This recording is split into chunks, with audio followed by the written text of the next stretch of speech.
Alright, you and I are about to jump into the wildest role-playing game story. His goal was simple. Turn a tiny, fragile demon queen into the ultimate powerhouse. But one day, a massive update dropped that drove the entire player base absolutely insane. This expansion let players control a trashy blonde villain, completely ruining the wholesome, innocent root of the original game. The moment our main character found out, he rushed online to absolutely tear the developers apart in the forums. Suddenly, a blinding white light erupted from his screen, sucking him inside before he could even process what was happening. Opening his eyes, he saw a massive, towering estate that looked so terrifyingly familiar, it made his blood run cold. Before he could piece it together, a butler approached and bowed respectfully, addressing him as the Honourable Lord Nan. He recognized him instantly. This was Kane, the exact same butler from the prologue of his favorite game. Once inside the mansion, Kane did exactly what he did in the game, bowing deeply right before Nan.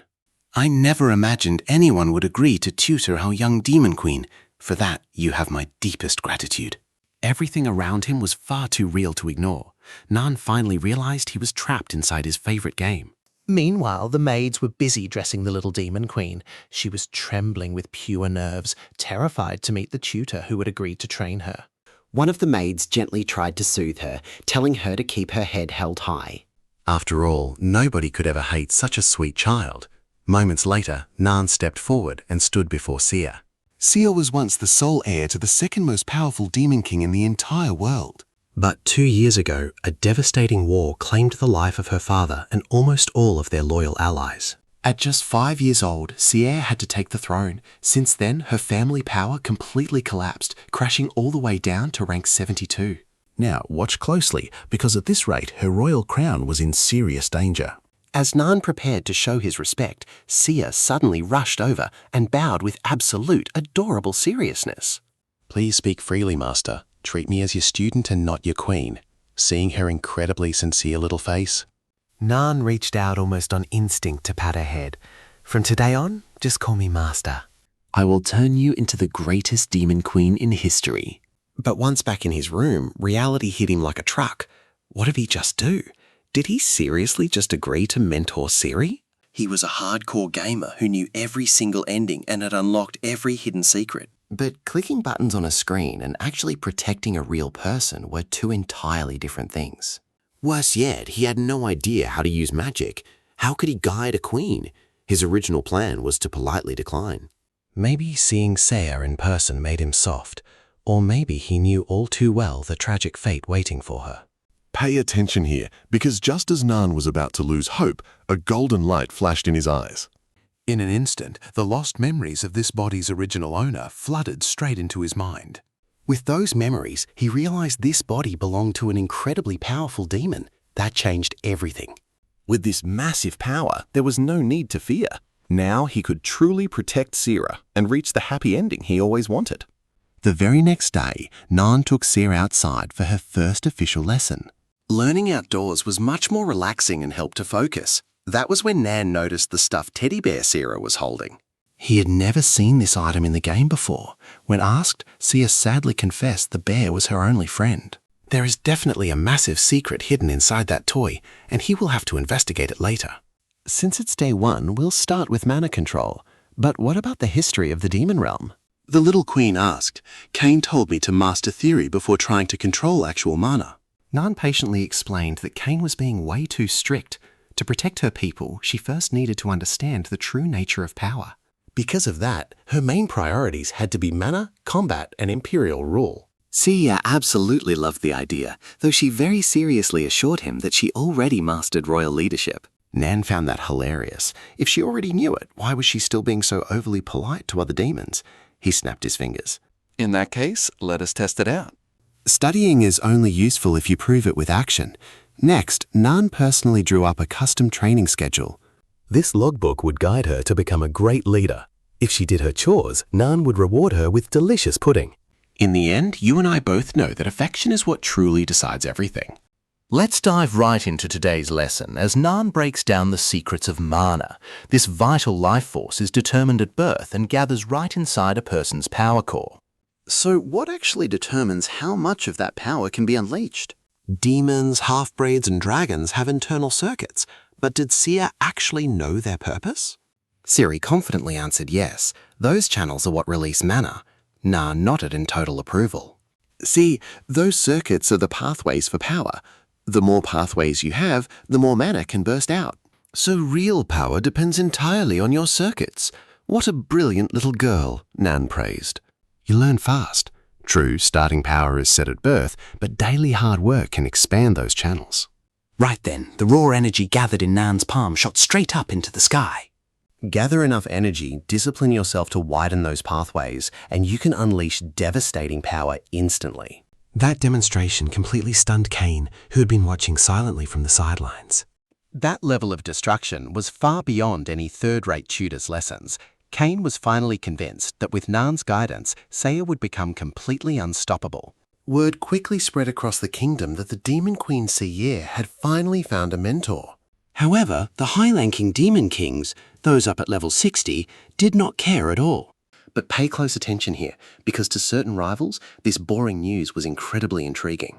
We're talking about the 71st Demon King, just one rank above Seri. Meanwhile, Seri was determined to finish Nana's task. Because of that, she immediately ran to find the maid she got along with best. Wearing an adorable, tough-looking expression, she ordered a thorough cleaning.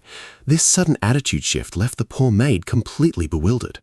Though the funny thing was, she was already cleaning. She was just using magic to do it. Just then, the maid spotted the training journal that Siri was holding tightly. She realized the master wanted their little queen to practice acting like a real leader, so she happily played along.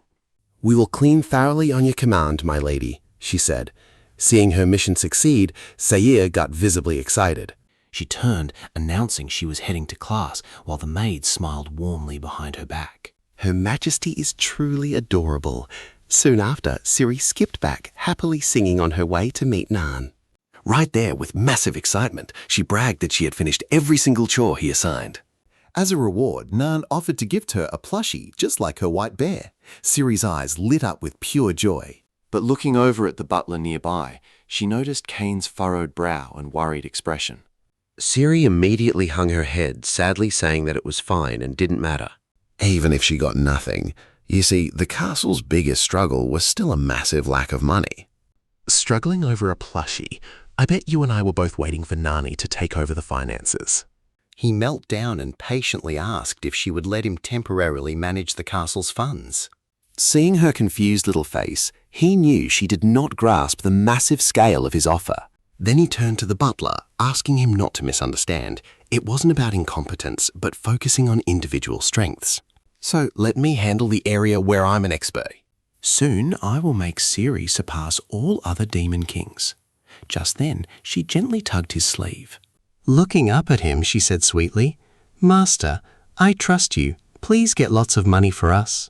Nan smiled to himself. Trusting him was the right move because a literal gold mine was coming very soon. Lessons continued, focusing entirely on mana control. Though her active pathways were few, her storage capacity was absolutely colossal. For a demon queen sitting at the 72nd rank, such immense potential was unheard of. At this rate, Nyan had absolutely nothing to worry about. He wanted to push her harder, but Sia's physical stamina was terrible. Good job, rest up before we start physical training. Moments later, Sia started running her usual laps. While she ran, hugging her little white bear, Nan took the chance to ask Kane why she cherished it. Kane revealed it was the final gift her father gave her when she turned 5. A precious family keepsake she valued with her entire soul, never going anywhere without it. His death sealed Sia's fate. And trust me, once she gets strong enough to avenge him, we will uncover the whole truth. Come along with me, because just then, Siri's servant arrived with a mysterious letter from the 71st floor. The 71st floor? What could they possibly want now? Kane's absolute dread was completely justified. In this demon realm, a single rank of difference meant a massive gulf in power, military, and wealth. But Kane had nothing to fear, since this was the exact golden opportunity Nahan had been waiting for. Sure enough, the day quickly arrived for the demon lord of the 71st floor to visit, just as Nahan predicted. Even their carriage driver looked incredibly imposing. Moments later, Citri, the demon queen of the 71st floor, stepped down. Nahan bowed his head to show proper respect, while Citri stared back at him with obvious interest. "To think you saw through Baphomet's disguise. You are no ordinary man," to which Nahan calmly replied. Would an ordinary man mentor a demon king? Citri smirked. What an interesting guy. You have a point. Now, here is where it gets crazy. Cain was terrified. In this strict hierarchy, how did Nahan dare speak to a superior like that? May I ask what brings your majesty here? Nahan questioned. You are quite impatient. Can we not speak inside? Citri asked. I am afraid not, unless you have a good reason. This is Lady Saya's territory. Even with your high status, you cannot simply barge into the domain of another demon ruler. Citri immediately felt her anger flare up. Did a mere servant dare to look down on her now? In the past, anyone would have paid dearly for this. Citri had to swallow her rage and reveal her purpose. As ruler of the 71st floor, I have official business with the leader of the 72nd floor. Right then, the driver realized Nahan's scheme. He was using Citri's own words to remind everyone that Sia is a true queen. Citri ordered Baphomet to wait outside, claiming she would not take too long. Nahan then guided her to the main hall. The moment she sat, Citri demanded to know when that little girl would arrive. I have urgent financial matters to discuss.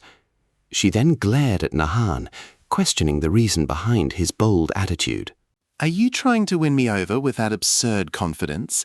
Nathan answered that he managed the funds here, so she had to negotiate with him. Citri scoffed internally. He could not even look away. Men truly were so incredibly easy. Citri claimed that during the recent human raid, many of her own soldiers died defending the 72nd floor. Therefore, I demand financial compensation and payment for my forces, which Narahan immediately questioned. And whose brilliant idea was it to send those troops anyway? Mine, obviously, Citri sneered. You saw that coming, right? Well, after hearing they would be doomed without her, Nahan stared and called her utter trash. Citri's face instantly went dark. What did you say? But Nahan knew very well she heard him perfectly. This woman actually dared to act all high and mighty, using her superior rank to extort an unfair payment.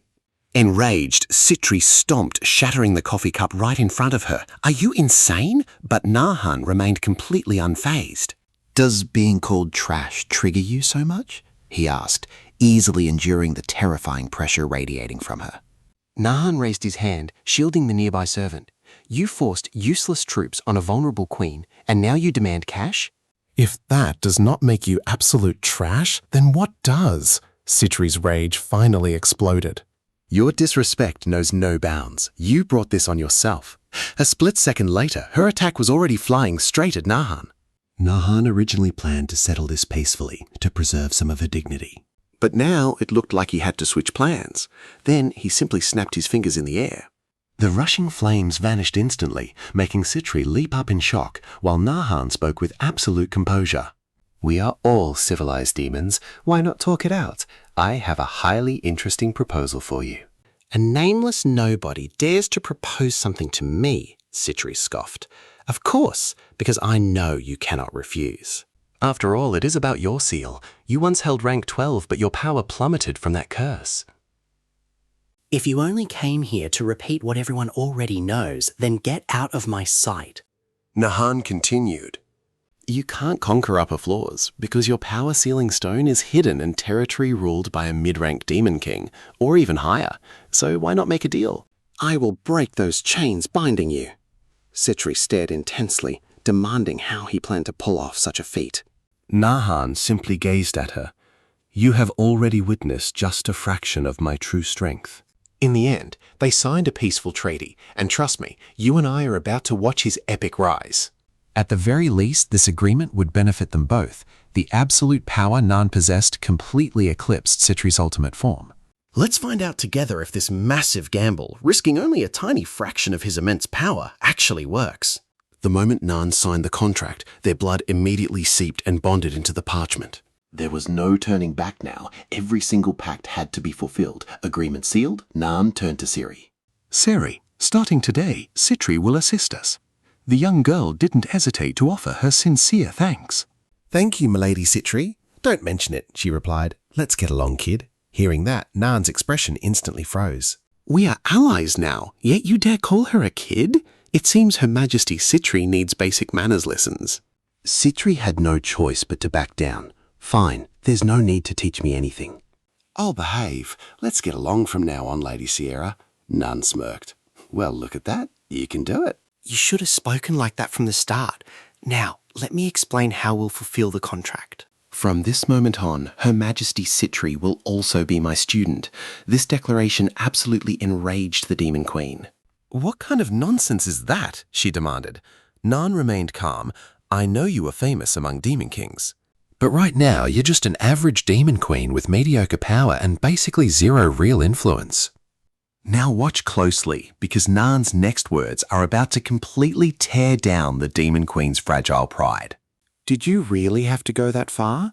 You asked me for help, so why the incredibly serious face? Nan calmly continued, You probably believe your growth has peaked, and your only option is recovering the power that was sealed away long ago. But my proposal is entirely different.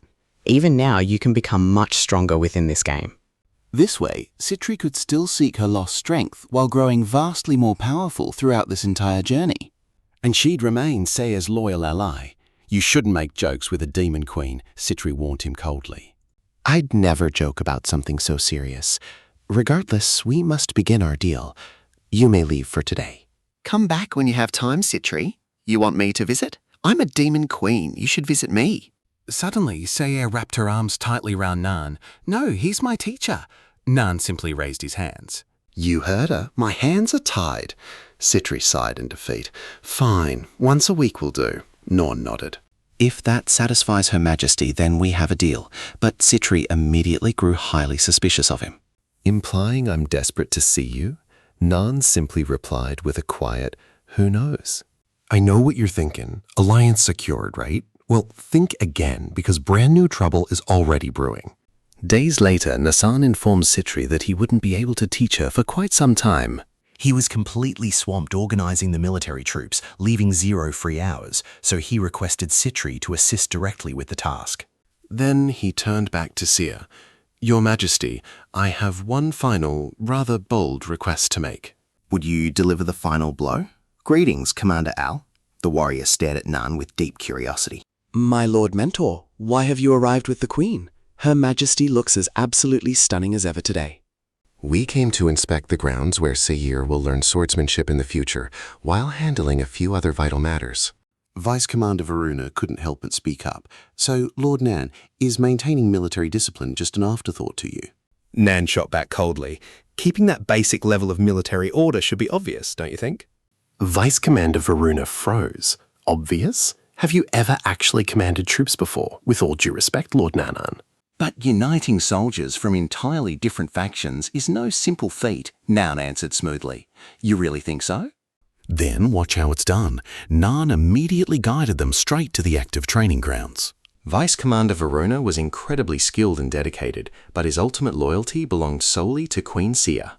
Because of that, Nan planned to subdue him and force absolute submission going forward, so he took the initiative and offered his hand. A pleasure to meet you, Lord Enslon. I am Ciri's mentor. You are the one who snatched away our Queen Citri, aren't you? Nan didn't even bother to deny it. Indeed I did, and it was the right call. After all, when they had nowhere else to turn, I welcomed them. Enraged by his arrogance, Enslon barked, does being a mentor give you the right to look down on us? Pay attention to this handshake with me, because our main character won't let anyone disrespect his precious student. Nan icily warns Enslon to watch his tongue, reminding him that his true sovereign stands right before his eyes. Let's dive into this tense moment where they dare defy the new lady's mentor. Did Citri teach you that? Lissalon growled. Are you insulting Her Majesty Citri? Nan stared back calmly. If you still consider her your master, then watch closely. Citri is no longer your master. It is Lady Sia now, and she is standing right here. Melon instinctively glanced at Saya, and a thought flashed through his mind. She is adorable. But wait, that was not the point. Gritting his teeth, he declared his only master was Her Majesty Citri. Nan gave a slight nod. At least you have some spine. Since you insist on clinging to that belief, I have no other choice. In the next second, Nan raised his hand and unleashed gravity magic, pinning everyone firmly to the ground. Even Sub-Commander Verona clearly felt the overwhelming pressure that was pushing him straight down. Nan spoke with absolute ice. I have no use for disobedient dogs. This is your last chance. Will you cling to the past and vanish right here? Or will you place your hopes on a new future? Gritting his teeth, Magellan replied, I swore loyalty to Her Majesty Citri. I must obey her. Hearing that very satisfying response, Nan snapped his fingers. Watch closely here, because that loyalty might actually be useful. Nan lifted the gravity, and Citri scolded them furiously. You fools! Why do you insist on disobeying and causing me trouble? You know Seer and I are allies, right? Lady Citri, one replied, but that alliance is only on paper. Citri cut him off coldly. Shut up. It is a real alliance. I want this relationship to last a long time. This pact is crucial for the coming war. Everyone lowered their heads immediately. Understood, Your Majesty. We were incredibly disrespectful to you. I told you I am not your sovereign. Say it again. Who do you belong to? They answered in unison. We are Lady Seer's army. Seeing them obey so meekly shocked the commander and Seer. Nan looked calmly at Citri. See, I told you, if you had stepped in earlier, all of this would have been way easier. Noticing Nan's gesture, Seer also gave Citri a thumbs up. With the main issue resolved, it was time to train. Before Nan could begin, he asked Seer to wait nearby for just a moment.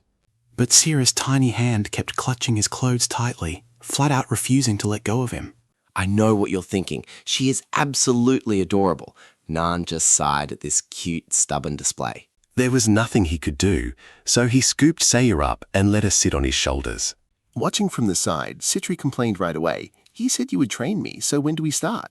Nan replied calmly, Do not rush. We can actually train even while like this. As he finished speaking, Nan unleashed his mana. A dense, almost physical power covered the entire sky. Nan casually commented, Today's lesson is simple. If you manage to land a single hit on me, you pass. Hearing such an absurd condition, Citri thought he was joking. Would this kind of training actually work? Nan simply answered, Do not worry. The intensity of this training will meet all your expectations. In the next split second, a massive pressure crashed down, forcing Citri to her knees. Nan looked down at her and said calmly, I am certain of one thing. I am stronger than you ever were. So try to break free from my mana's pressure and then try to launch an attack. That terrifying pressure slammed Citri to the floor, leaving her paralyzed.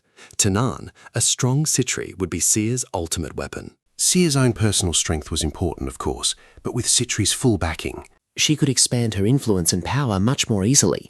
Nan kept on provoking her. Your Majesty, if this tiny amount of mana makes you tremble, how do you expect to achieve anything?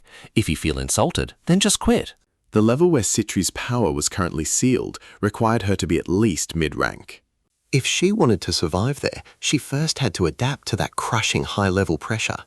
And through this brutal process, her body's circuits would naturally strengthen, which was exactly what they needed. Perched on Nan's shoulders, Sia whispered, "Master, Lady Citri is having a rough time." "Of course," he replied. "That is the whole point of training. Pay close attention, because one day you will face this exact extreme routine." Time flew by and dusk arrived. After spending hours under that dense pressure, Citri was completely drenched in sweat. But she flat out refused to quit, dragging her body forward slowly, step by step, just to try and land a hit. Seeing her struggle like this, you and I can see why she truly earned that 12th seat. Get ready, because today we are going to watch her adapt to this training way faster than expected. Right during dinner, Sia begged Nan to teach her more, even though they already had a lesson this morning. Pushing herself so hard might make her collapse from exhaustion, but honestly, what teacher could resist eyes so eager to learn? So Nan simply snapped his fingers, and instantly the mana restriction that was binding Citri completely vanished into thin air. Nan calmly told her she could finally rest. Hearing those words, Citri collapsed on her back, desperately gasping for air. Nan turned his gaze to Sia and asked what she learned today. With a very serious face, she replied that she learned to gather floating mana from the air to cast spells beyond her own capacity. Nan followed up by asking how exactly she goes about capturing that free-floating mana. Hearing that, Sia thoughtfully patted her chin and adorably replied that she would ask it for help. Nan smiled, asking how she planned to do that. You have never spoken to mana before, but do not worry. Our own energy can communicate with it just like this. First, release a small portion of your mana to make friends with the energy scattered all around us right now. Then guide it back and use their combined strength to unleash even more powerful magic. Nan stared intently at her. Well, do you want to try it right now? Following his detailed instructions, Sarah stretched her tiny hand out into the air. Soon, a faint glow of mana sparked at her fingertips. Nan nodded, calmly telling her to draw it out slowly. Meanwhile, what was happening right next to her caught the attention of Citri, who was resting nearby. Citri froze in shock. Was this really a 7-year-old's mana? Pay close attention, because she decided to protect their alliance at all costs. Bit by bit, the ambient mana was drawn to Sierra's energy. Then Nan instructed her to pull back her own power. Censure whispered that it felt really strange. Nan explained that the energy before her was the exact mana floating in the air moments ago. You can't cast this spell alone yet, since your energy is too low, but let's try combining your power with what we just gathered. First, imagine a roaring fire burning brightly in your mind. Then release it naturally, just like that. Now, do it as I showed you. Suddenly, Citri rushed over to interrupt them, demanding to know what on earth he was actually teaching the kid. That is an ancient spell believed to be lost. Nan paused in thought, realizing for the first time he was using ancient magic. But to avoid blowing his cover, Nan calmly played it cool, claiming he obviously knew exactly what he was doing. Citri pressed for answers, but he casually brushed it off, saying who knows, and that they needed to finish the lesson first. Turning back to Sia, he asked if she was ready. Under Nan's careful guidance, the little girl softly closed her eyes. Soon, a name written in glowing flames appeared over her fingertips. Nan praised her sweetly. You did wonderful. One day you will need to handle mana this way, so practice drawing and condensing it as much as possible. Got it? Right then, Citri stood behind them, clenching her fists in absolute frustration. But Nanan had already noticed her hostile vibe, teasingly warning Her Highness that she could only attack him during training. She immediately protested. What are you talking about? That's not what I meant. Could you teach that ancient magic to me as well? Nan instantly gave her a flat no. Citri complained that she was his student too, but he remained completely unfazed. He claimed he still didn't trust her, though deep down he realized this was a golden opportunity to exploit her more. So he slyly added that if they became a bit closer, he might eventually consider it. At the mention of getting closer, Citri turned bright red. She hesitated for a second before gritting her teeth in embarrassment. Well, anything to get stronger, right? Avoiding eye contact, she awkwardly mumbled, asking what kind of girls he was into. Nan stared at her, completely speechless. This conversation was definitely heading down the wrong path. I did not mean that at all. I was referring to the alliance of trust between the 72nd and 71st layers.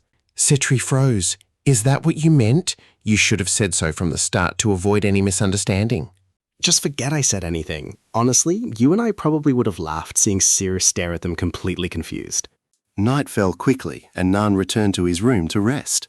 Since the body Nan inhabited belonged to a powerful archdemon, mastering ancient magic came completely naturally to him. In fact, the game never actually revealed the true identity of this ancient demon god. He was simply described as an ancient being of boundless power, completely shrouded in mystery from head to toe. And that is where we leave it today. But tell me, do you think his body actually fears other archdemons? Come along with me as our protagonist decides not to waste energy on unsolved mysteries, since he has more than enough real problems to face right now. He would solve them one by one, and right now, his absolute priority was expanding his territory. It was still way too early to invade the human world, and Floor 71 belonged to Citri, making it completely off limits. However, Floor 70 was ruled by the demon King Andro, and if Nan joined forces with Citri, they would break through very soon. Nan immediately summoned the commander for a meeting, but little Sia insisted on tagging along with him too. Commander Al, I know you are busy. Thanks for coming. Al replied that, after all, he was the one who needed his advice. Nor nodded, confirming he wanted to discuss expanding the territory, something Al understood immediately. Are you talking about conquering Floor 70? Exactly. It will be tough because even allied with Queen Citri, the gap in raw power is massive. If you plan to launch a full-scale war, I strongly advise you to act with extreme caution. Right then, Nan handed him a report. Based on what you just said, it seems there is still hope if we avoid a direct clash. Exactly. So as our commander, what do you think? Pay close attention here because he believes this is an absolutely brilliant card to play. After reading Nahin's report, Al concluded they should launch a covert operation using soldiers skilled in pure infiltration. He also proposed gathering the scattered soldiers first to form an independent legion, cooling down the petty rivalries and complaints among the different units. Not only that, but he would also make the new recruits swear sincere loyalty to Her Majesty Seer. The moment those warriors realized Sira created a new legion just for them, They would start feeling deep affection and belonging toward her. After Nan consulted Sayer, she accepted the plan with total resolve. Shortly after, Citri heard the news and decided to show up to collaborate on the operation. At that moment, she was still undergoing Nan's intense mana pressure training when Seer came running down from her seat. She lay down right next to Citri, saying they would train together so the effort would not be as exhausting for either of them. Seeing Seer act like this, Nan could only think about how incredibly adorable the little girl was. The sudden scene caught Citri off guard, but looking at Sira's innocent little face, she just could not refuse her request. Then Nan pointed out to Sia that her teddy bear had gotten a bit dirty, but it was no big deal. They could wash it easily, so he gently suggested she take a nice bath with her bear to make it spotless. As Cain took Sia away, Citri looked at Nan and remarked that he seemed very used to dealing with children. He replied it was not just a habit, but that he always thought of ways to help Sayer accept her own identity. And he acted accordingly. Then he looked at Citri, adding that she also tended to act without thinking far too often. Let's pause right here to dive back into their previous debate, shall we? Citri mentioned that regarding Floor 70, she would do her best to help, though if she claimed it was for Sia, he would never believe her.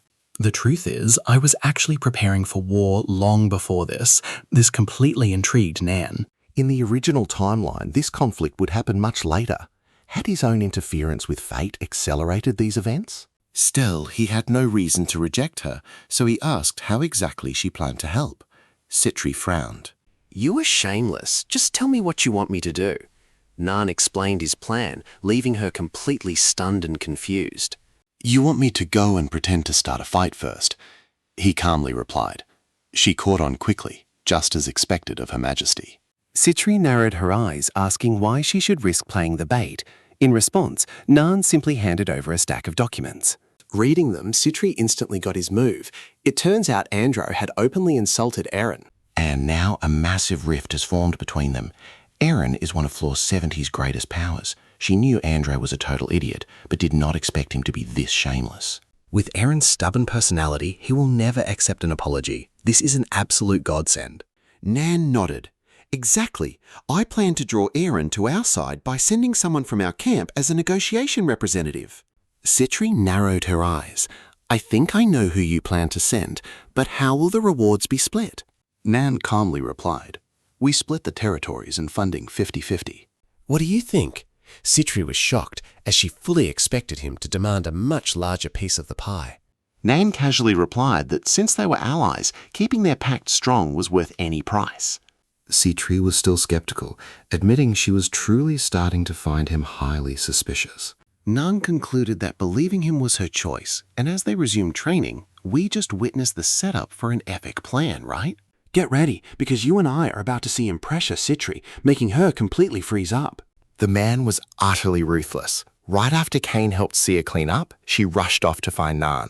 Nan scooped her up immediately. Little Sia and her teddy bear was spotless, but he noticed something very strange. Sia, did you dye your hair red when I was not looking? Cain then explained that the Devid clan is different. They store external mana in their hair, making them magic prodigies.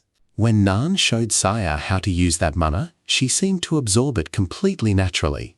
Nan asked if using up the mana would turn her hair back to normal, and Cain gave a slight nod. In fact, the late Demon King Sail stored so much power that over half of his hair turned red. If Saya could store external mana, even now she could unleash devastating spells that consume massive energy. Nan looked down at Sia and said she needed to practice absorbing external mana much more often. After that, Nan turned to Cain, asking about the commander's whereabouts. Meanwhile, on the 70th floor ruled by Andra, Al moved fast, slipping past the sleeping elite guards. Those soldiers were better trained than she expected, but luckily they did not cause any trouble. Before long, the secret squad slipped through the danger zone and gathered in a forest. One subordinate stared at a distant cabin, whispering that it looked harmless at first glance. The commander asked why, and Al replied that to conquer Floor 70, they must recruit Eren. Watch closely now. The subordinate doubted it was possible, but Al coldly reminded him that they were soldiers. Their only duty was to obey orders. Immediately, the group moved closer to the cabin. But a guard suddenly appeared at the entrance, halting their plan by coldly demanding their names. Al realized this was one of Aaron's men, and he was extremely well trained. Al introduced herself as Queen Seer's envoy. Right at that moment, Aaron stepped out of the room. He stared at them, asking who their leader was.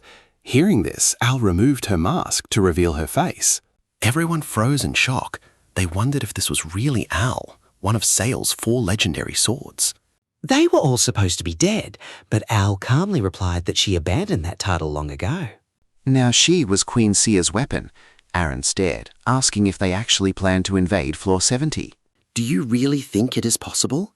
Al did not show a single hint of doubt in her eyes. Nothing is impossible, because with Citri we can defeat Andra. Aaron scoffed at such immense confidence. Coming from you, I might believe it. But war is different, and even joining Floor 71 and 72 will not match Floor 70. I bet you also saw this coming, which is why they came looking for a guide like him. Al replied quietly that they couldn't reveal their cards, but she would assure him of one crucial detail.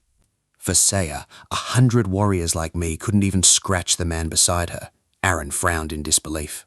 In your prime, your power matched a demon king. I'll ask him if she looked like she was joking. Aaron gloomily remarked that with someone so strong on their side, they could crush Floor 70 without his help. Al replied that they did not want to alert the upper floors. If he doubted them, he could report it to Andra. But if you do, you won't escape unharmed. Aaron stared back, wondering if that was a real threat. From anyone else, I would doubt it, but I have witnessed the true power of the 4 swords. Al proposed letting the army of Floor 72 pass to take down Andra. Aaron understood instantly. So Citri's coming to stir up trouble too? Al nodded, confirming his suspicion. In exchange, you will get a title and rewards worthy of your help. Afterward, Al reported the deal to Nan. Nan praised her excellent work on the deal, but warned her to prepare for the battle ahead. Then, Nayan noticed her hesitating to speak and gave her full freedom to express herself. After a brief silence, Al apologized for her boldness and asked him a very crucial question. Why did you choose to become Saya's mentor?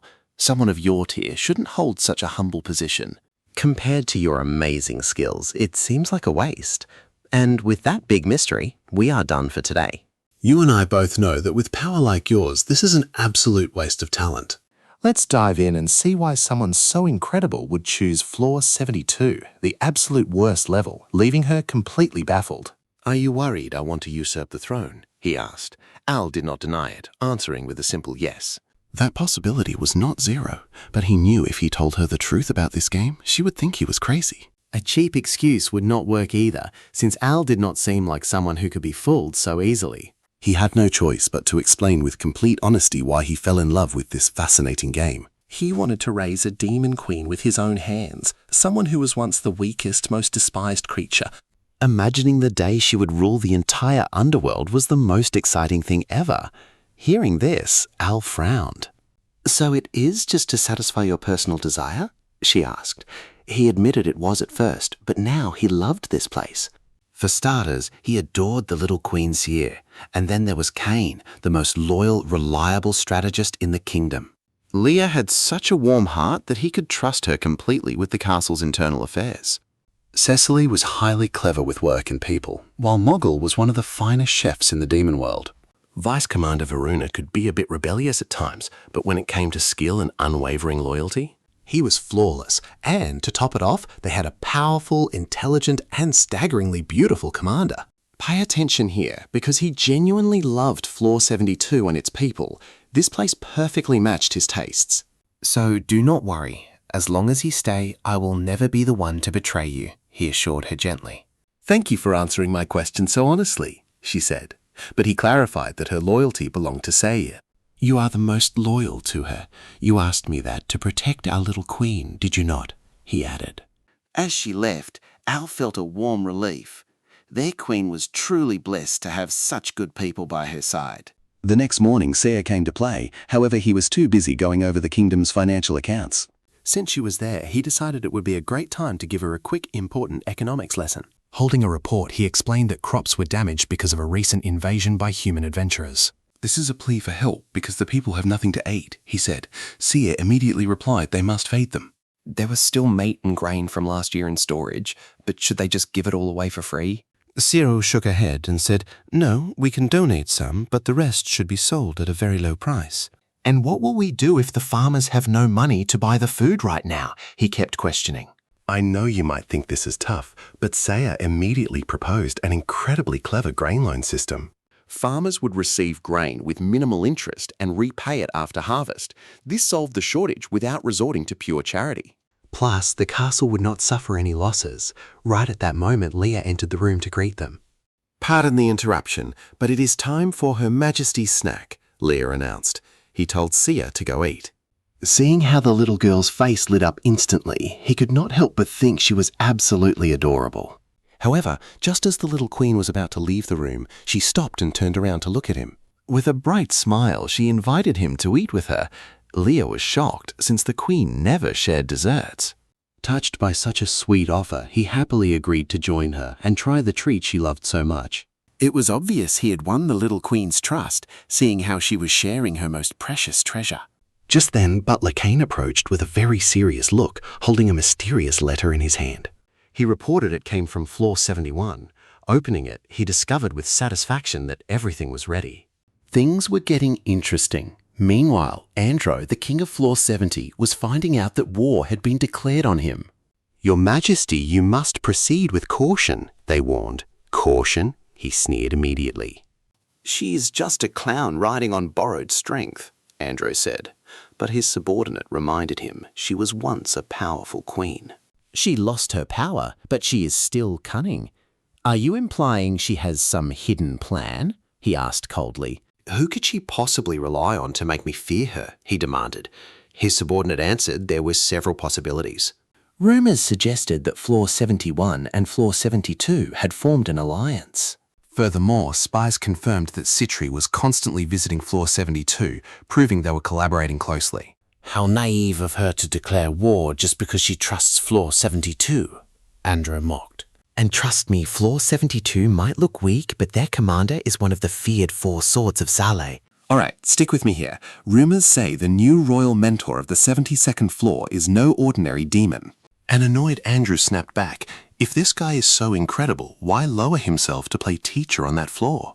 But his subordinate explained that reports show he's the one who forged the alliance, winning Citri over to their side. So their best move? Launch a direct, overwhelming frontal assault right from the start to crush them completely. Commander Citri won't even have time to react.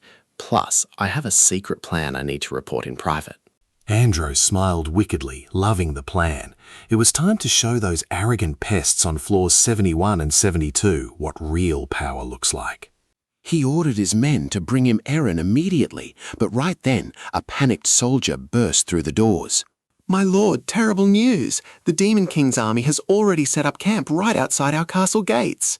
Hearing this, Andro realized Eren had betrayed them, and his second-in-command immediately pushed for orders. "Give the word, Your Majesty. Our troops are locked, loaded, and ready to march out and utterly crush them." Andro gave the cold command, "March out now and execute that false Citri along with the traitorous Eren." The order was given to wipe them out, but pay close attention here. Nan had quietly gifted Ciri a protective enchanted armor. It would block any fatal blow, and he even promised her a sweet piece of cake if she behaved well. Staring into the horizon, Nan noted that the operation was already underway and they needed to move fast. Kane bowed low, wishing them a safe victory, before Nan let Sia right to a massive teleportation portal. Vice Commander Varuna was already waiting, reporting that Queen Citri had personally opened a temporary warp gate for them. This would drop them straight onto the 70th floor, proving to Nan that Citri was really putting her all into this. With that, Nan guided Seer right into the swirling portal. But the very second Nan left, a squad of masked assassins slipped through the skies, invading the now empty castle. Looking down at the empty fortress, the assassin leader laughed, wondering if these fools had lost their minds. Leaving their home totally defenseless?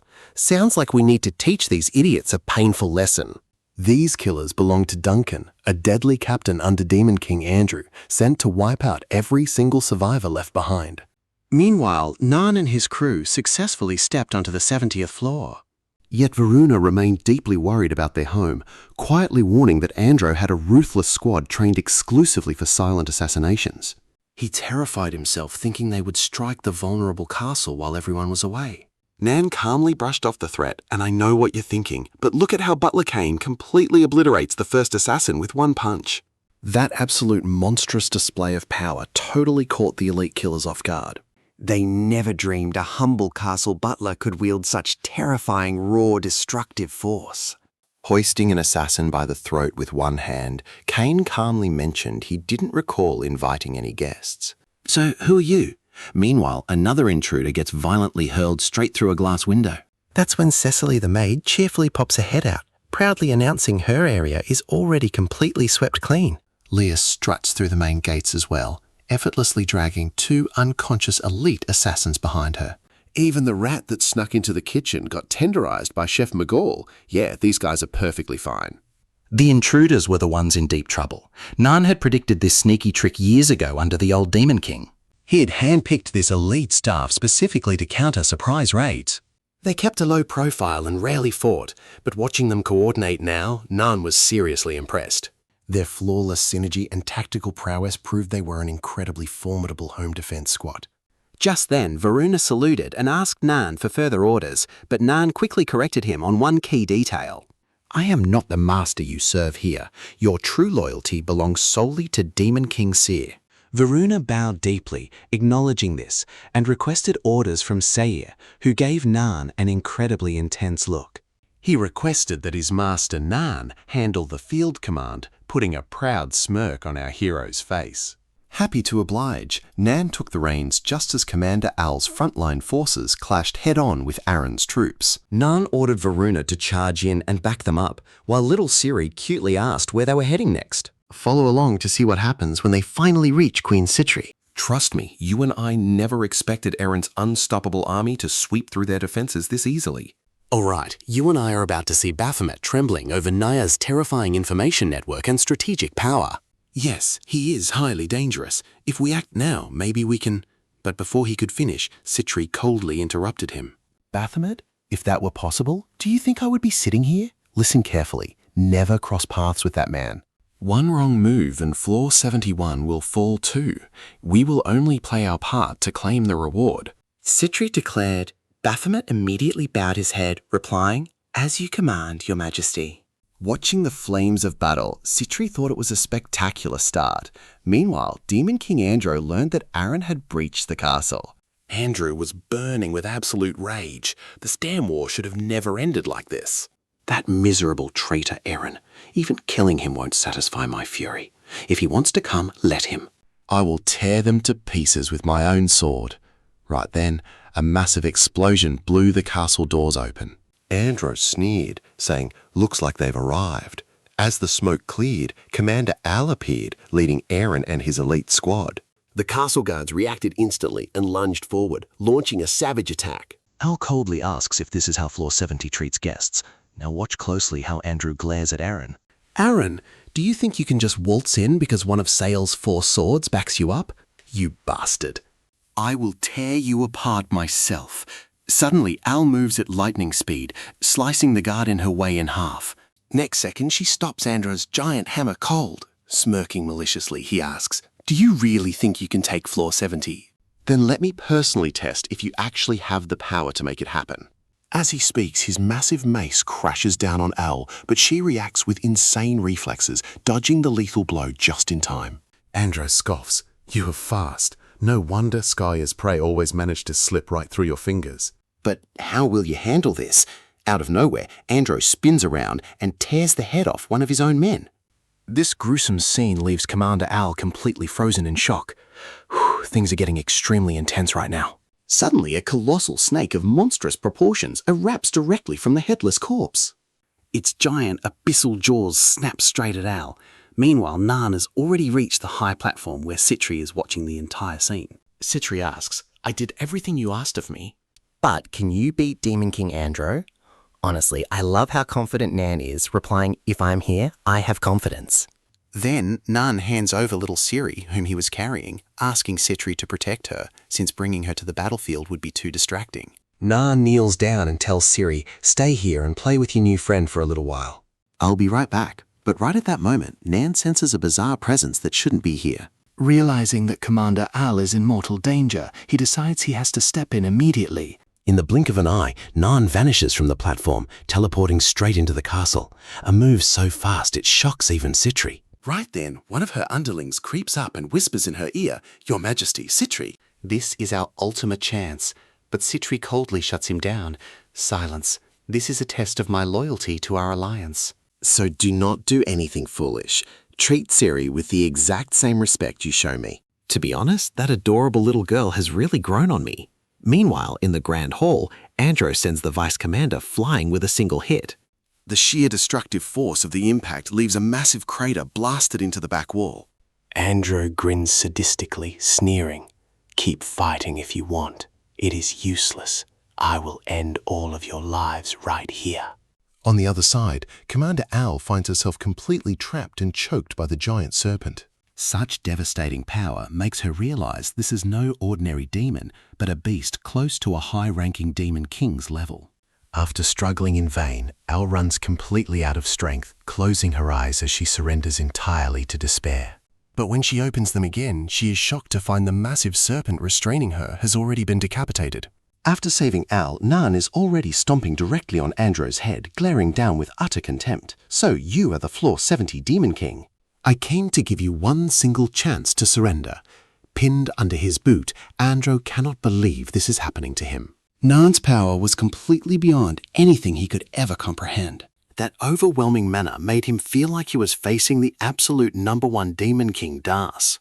Andro cannot understand why someone this powerful would join such a minor faction, but Nan has no interest in answering him. Panicking, Andro begs for his life. Let us get ready to see how this wild story unfolds. Let's dive right into this crazy moment when Nan coldly asks if he'll give him everything, demanding nothing but the Demon King's throne and his head. But with your pathetic strength, you'd never make it to the top. Plus, there is another reason I will never forgive you. Anyone who dares to crave power they cannot control does not deserve a single ounce of my mercy. Just like that, Nan swings his sword, decapitating him in one clean strike before turning around to declare the war is over. Soldiers of Demon King Andro, drop your weapons immediately. Your leader has fallen. Surrender and your lives will be spared. Otherwise, there will be no mercy. His cold voice echoed straight to Citri's camp. Citri couldn't help but whisper in awe, saying he was only gone for minutes and already ended it. But knowing him, she's not surprised. In that exact moment, little Seer looked up at the sky with sparkling eyes, instantly recognizing her master's commanding voice. Al bowed her head, apologizing deeply for her oversight, but Lord Nan reassured her with absolute calm composure. Don't blame yourself too much, Commander. You have simply been away from a real battlefield for far too long. Now pay close attention here. That terrifying aura belonged to a supreme underworld being, but Nan still cannot remember who they are. What's even more concerning is that this mysterious event wasn't even a part of the original video game. Nan reminded her that the official report must state Citri defeated Andro, and Al nodded, replying that she understood completely. She promised to keep everyone quiet, and then Nan ordered his commander to take charge of cleaning up the massive mess. He needed to go check on Sia, but suddenly asked out of curiosity where the young queen was currently located. Learning she was supposed to be with Lady Citri, all alone with another Demon King, Nan raised an eyebrow in concern. Don't worry, Al reassured him, explaining that Citri is far from foolish and would never act so recklessly. While Citri learned that the 70th floor troops had surrendered, Sia spotted a distant silhouette slowly approaching them. It was her master. Next second, the little girl happily ran toward the entrance. Citri hadn't sensed a single thing, but she soon saw Nan gracefully descend from the sky and land right before her. Looking down at Sia, he asked if she had fun, leaving Citri completely shocked by his unbelievable speed. Non suggested she wait for Commander Al's report, but right now he had a special gift prepared for Sia. Take this, he said, handing over Andro's severed head, hoping this trophy earns Her Majesty the respect she truly deserves. But Master, Sia gasped, frozen. You were the one who took him down. Nan clarified they would leave first, splitting the loot 50-50, while back at the castle, Cain was busy repairing the gate. Nan returned straight to the castle by stepping through a magical teleportation portal. I bet you and I both knew this already, but seeing the castle, Nan realizes the annoying intruders are gone. Kane bowed, congratulating him on conquering the 70th floor, suggesting it is finally time to relocate the entire castle. But Nan shook his head, saying there was no rush since he planned to give this fortress to Citri anyway. Confused, Sia asked him why he gave Citri all the credit when he was the one who defeated Andro. Aren't we giving up way too much? Kane added seriously. Keeping the castle officially declares our conquest. Are you telling me we must hand over even that to her? Nan nodded, confirming his intentions. More than fortresses, we need capital, resources, and territory. Our current finances cannot support this floor independently. Before we become truly powerful, I need Citri to handle all the administrative chaos this victory will leave behind. Officially, she will be the absolute ruler, meaning everything that happens here from now on is her sole responsibility. I have already calculated everything, so there is absolutely nothing to worry about. Besides, I never give free gifts or let people use me. From now on, we focus on Saya's education and our castle. On top of that, we still need to uncover who was secretly backing Demon King Andrew from the shadows. Kane nodded thoughtfully, understanding his point, but asked how he was so certain he'd win Commander Aaron's support. Nan pretended it was just simple luck, but in reality, it was a very common side quest in the game. With the crisis resolved, Nan could finally focus completely on her intense daily training and essential lessons. At the same time, the little girl had to learn to rule, since the rightful owner of these lands was the adorable queen. Sia squealed cutely, saying she absolutely loves when her master teaches her so many wonderful things. The teddy bear likes it too, and Nan smiled warmly, glad she liked it and feeling he chose the right path. Nan tries to go to work, but Saya won't let him. That's where we leave them, with the sweetest ending you and I will ever witness. Trust me on this. After working so hard, getting a good rest is essential. And Siri, looking completely heartbroken, begged him to stay. Honestly, who could ever resist such a cute face? If he refused again, she would definitely cry, so Nan decided to tuck her in before returning to his daily duties. Right then, Leah arrived, welcoming Lord Nam back. Just in time, Leah, he nodded, telling her to bring some hot tea to Sia's room. By the way, one more thing. Are you all right? Did you get hurt? Leah quickly shook her head. I deeply appreciate your concern, my lord. I will take that warm tea to her room right away. It seemed Lord Nan already knew everything that happened in the castle and how much strength they had left. Siri asked with worry. Teacher, did something bad happen to Leah? No, Nan replied gently. I just wanted to make sure of everything. Then Nan looked at the plushie in her arms. Will you sleep with that white bear? Siri nodded eagerly, saying she sleeps with it every day. But just as Nan tried to leave, Sierra puffed out her cheeks in annoyance and tightly grabbed his hand. Teacher, will you stay and sleep here with me too? Nan hesitated in silence. Was she so attached because she lost her father so young? Or did she truly feel safe by his side? Look closely at her eyes, they say it all. So Nan decided to stay with Sia for now, at least until she drifted off to sleep peacefully. Meanwhile, the news that Citri defeated the Demon King Andro of the 70th floor reached the ears of Dantal, the leader of the 69th floor. The general of the 69th floor believed Citri only won by making an alliance with the 72nd floor. This meant their territory would be the next target, so they had to prepare with absolute urgency for what was coming. Dantal grimly ordered them to write to De Carabir of the 68th floor. The general instantly paled, asking if he truly planned to ally with that guy. Do we even have a better option? Dantal questioned, with absolute coldness. That guy might have a terrible attitude and a foolish mind, but if I do nothing, I will be next. Quiet and write the letter. De Carabir has no reason to refuse me. Meanwhile, Leah wasted no time bringing the warm tea to Sia's room.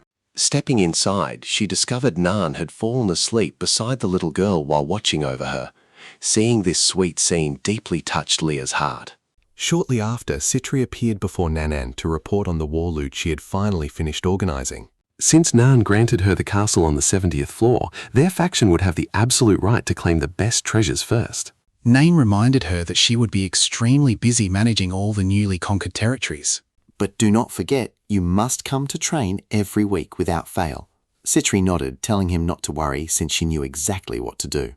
Reconstruction was vital, and Nan had to plan it tonight. Do you think he can pull it off in time?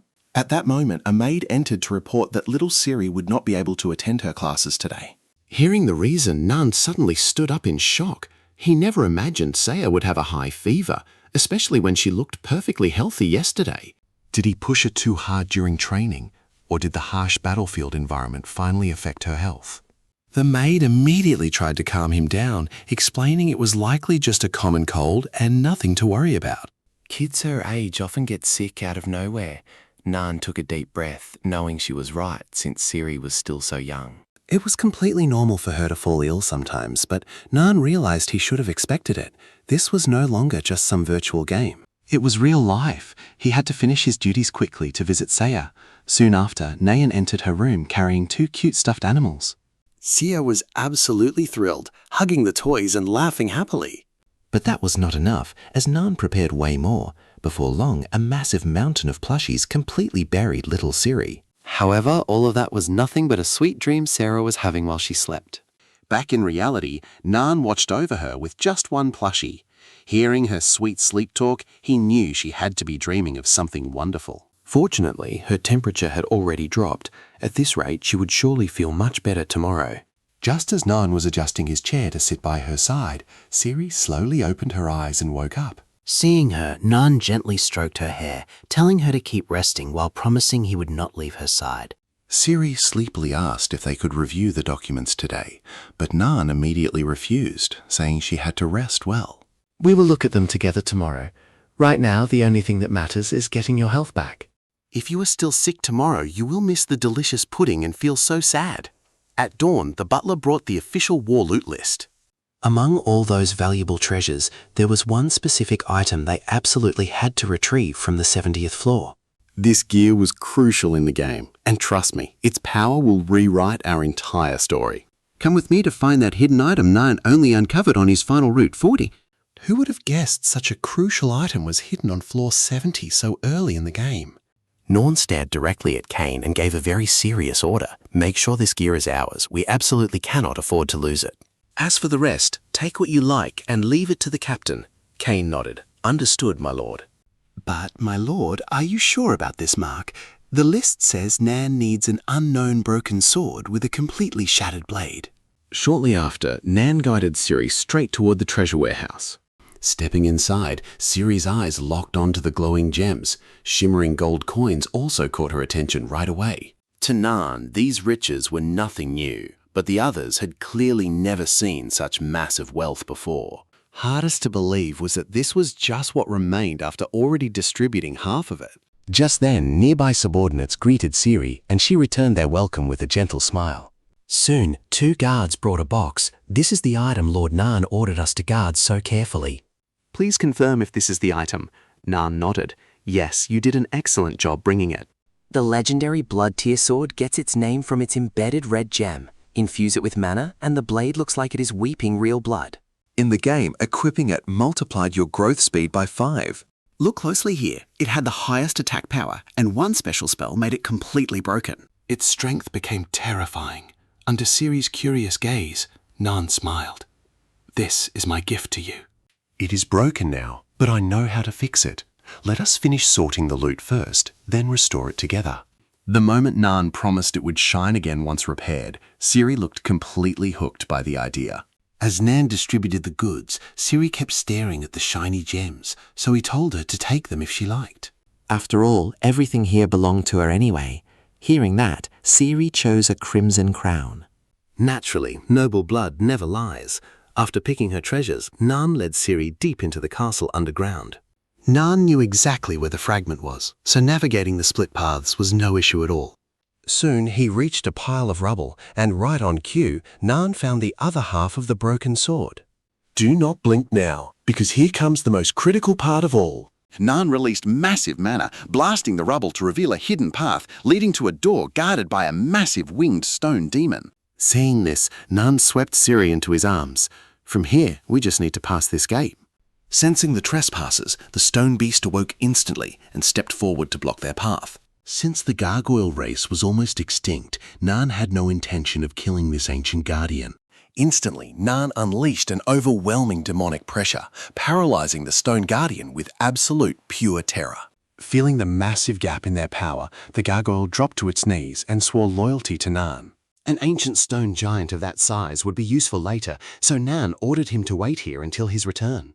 After crossing the massive gate, Nan finally spotted the glowing red crystal sitting in the center. This mystic crystal was the ultimate key to restoring the broken blade. Nan lined up both pieces of the shattered sword in front of the crystal, which suddenly began emitting a blinding light. As the light faded, a fully restored weapon with a gleaming red gem floated majestically before them. Nan looked at Siri and asked, "Is it not beautiful? This is my gift to you." Watching Siri take the sword so gently, a warm sense of peace filled Neon's chest. With the blood-tear sword in hand, Siri was eager to train. Back at the entrance, Butler Kane panicked instantly. Because the gargoyle was so incredibly massive, he was not suited to guard the castle halls directly. Instead, Nan planned to unleash him on human intruders. Stationing him at the warp zone was the best move. Nan stared coldly at the stone demon. "You heard our talk, right?" Fail me, and you will be destroyed. Since Kane had more reports, Nan called him inside. Kane reported there are signs that Dantel has made contact with Decarabia. If floors 69 and 68 form a tight alliance, they will be hard to handle.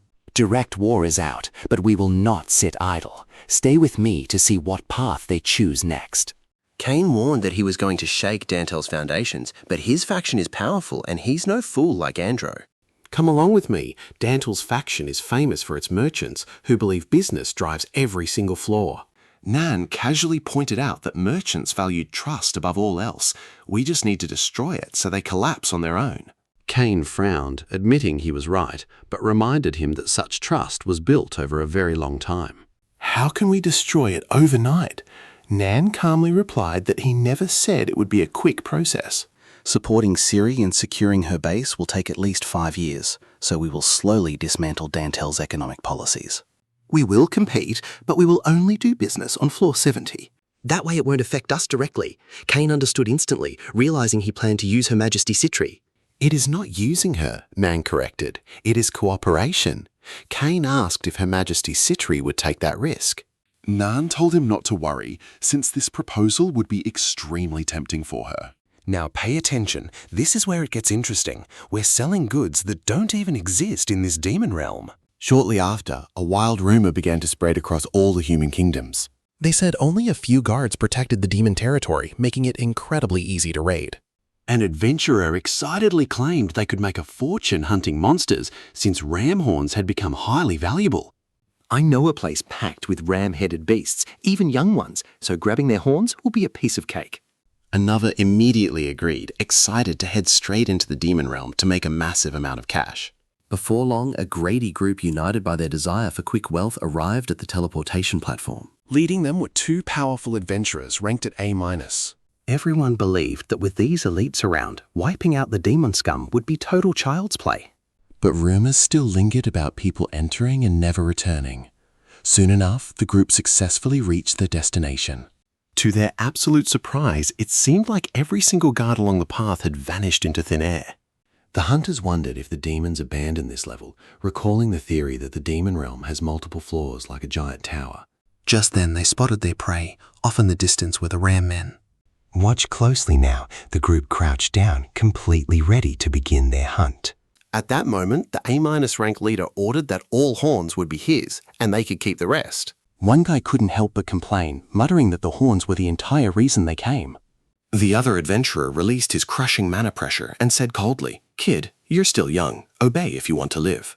Faced with an overwhelming power gap, the man had no choice but to accept those greedy terms. "Fine, but you'll do the fighting, Mr. Rick." Rick sneered, replying he never planned on needing their help anyway. But right at that moment, the ground shook so violently that they could barely keep their balance. Thinking it was an earthquake, someone panicked, screaming that their targets might run away and escape. But in the blink of an eye, massive stinger demons plunged down directly from the sky. That terrifying sight made both leaders shake uncontrollably. Then Commander Al ordered to capture every single one alive. Watching this, the man was utterly confused, unable to understand why the demons wanted to capture instead of kill. A month passed, and Al reported to Nan that they had captured 276 humans in total. Nan initially feared the human portal would be a weakness, but Al turned it into a perfect hunting ground for them. Nan was ready for anything. In the game, humans were worth less than bugs. and showing mercy never brought any rewards. However, Al warned him that their plan of pulling that guards to lure humans was losing its spark. The humans realized the trap. Nan nodded, but since they needed more captives, they had to change strategy. Come along with me to see how this guy tried to live a quiet life inside a manga by becoming incredible. Commander Al, do you know any mind control experts? Al replied that plenty of entities could interfere with minds. Nan smiled, noting that for the grand finale, they would make the humans march right in of their own free will. Shortly after, a human claiming he escaped from demon territory stumbled right into the local adventurer guild. He screamed for help in absolute terror, claiming he had just barely escaped the clutches of the demon realm. The guards captured all my friends. They're still trapped. Trust me, you're going to want to see how this ends. All right, you and I are about to watch Adalbert, the S-rank guildmaster, step in to demand why they are capturing live humans. The guy immediately defended himself, claiming he had no clue, and complained about them doubting someone who barely escaped with his life. Albert coldly shot back that if he said he trusted him, he would be lying straight to his face. A C-rank adventurer returning alive and alone from the demon realm is impossible. Plus, your heart rate just spiked. You sound like every liar I have ever met. How funny that the moment I called you out, you calmed down instantly. Besides, I smell a disgusting aura on you. A demon is controlling your mind right this second, isn't it? The very next second, the guy drew his sword, trying to ambush Adalbert out of nowhere. So sharp, the traitor thought, but instantly Adalbert swung his blade and sliced him in two without hesitation. His speed was so brutal that nobody could even react. Coldly, Adalbert ordered Angela to warn all the other guilds. No crossing into the demon realm, but pay attention here. Right then, someone bursts into the guild in absolute panic. I have terrible news, he shouted. The Northern Alliance has already gathered its warriors to invade the demon territory. Adalbert's expression darkened. What a bunch of absolute fools. I should have never expected those stubborn idiots to have any common sense. Meanwhile, far away in Babylon, the capital of the sacred nation, a massive demon extermination army was already marching under the orders of the Lord of the Hosts himself. A few days earlier, Commander Ale reported to Nan that they had freed all humans under mental control. Nan ordered her to send a squad to Saute in the Sacred Nation because a highly troublesome human lived there. In the video game, several humans were listed as extremely annoying and irritating enemies. One of them was the Salter Guild leader, who also happened to be one of the top Imperial assassins. Thanks to his clever plan lately, they managed to lure crowds of adventurers into the demon realm to capture them. The Vice Commander ordered the soldiers to use mana nets to trap as many adventurers as possible, while the Stone Demon assisted in the raid. Faced with the absolute power of this stone colossus, barely any human could withstand its brutal onslaughts. Though his only order to kill was reserved for anyone who tried to escape the area. Soon, Commander Ale prepared to launch mana nets at the weak spots of the enemy formation, ordering a simultaneous attack. Watch closely. A massive mana net suddenly drops right over the fleeing adventurers. These nets completely immobilized the victims. Being woven from giant spider silk, breaking free was practically an impossible task. Meanwhile, an A-rank Holy Knight was fighting fiercely against the colossal stone demon. Wasting no time, he ordered his man to follow him and clear an escape route through the chaotic crowd. Seeing this, the Vice Commander feared the Stone Demon might let several runaways slip through such a massive crowd. So he asked the Commander for permission to handle that specific area personally. With her blessing, the Vice Commander transformed into a towering Asura, leaped from above, and crushed the leader in a single blow. Witnessing that brutal slaughter, the other adventurers lost all hope of breaking through.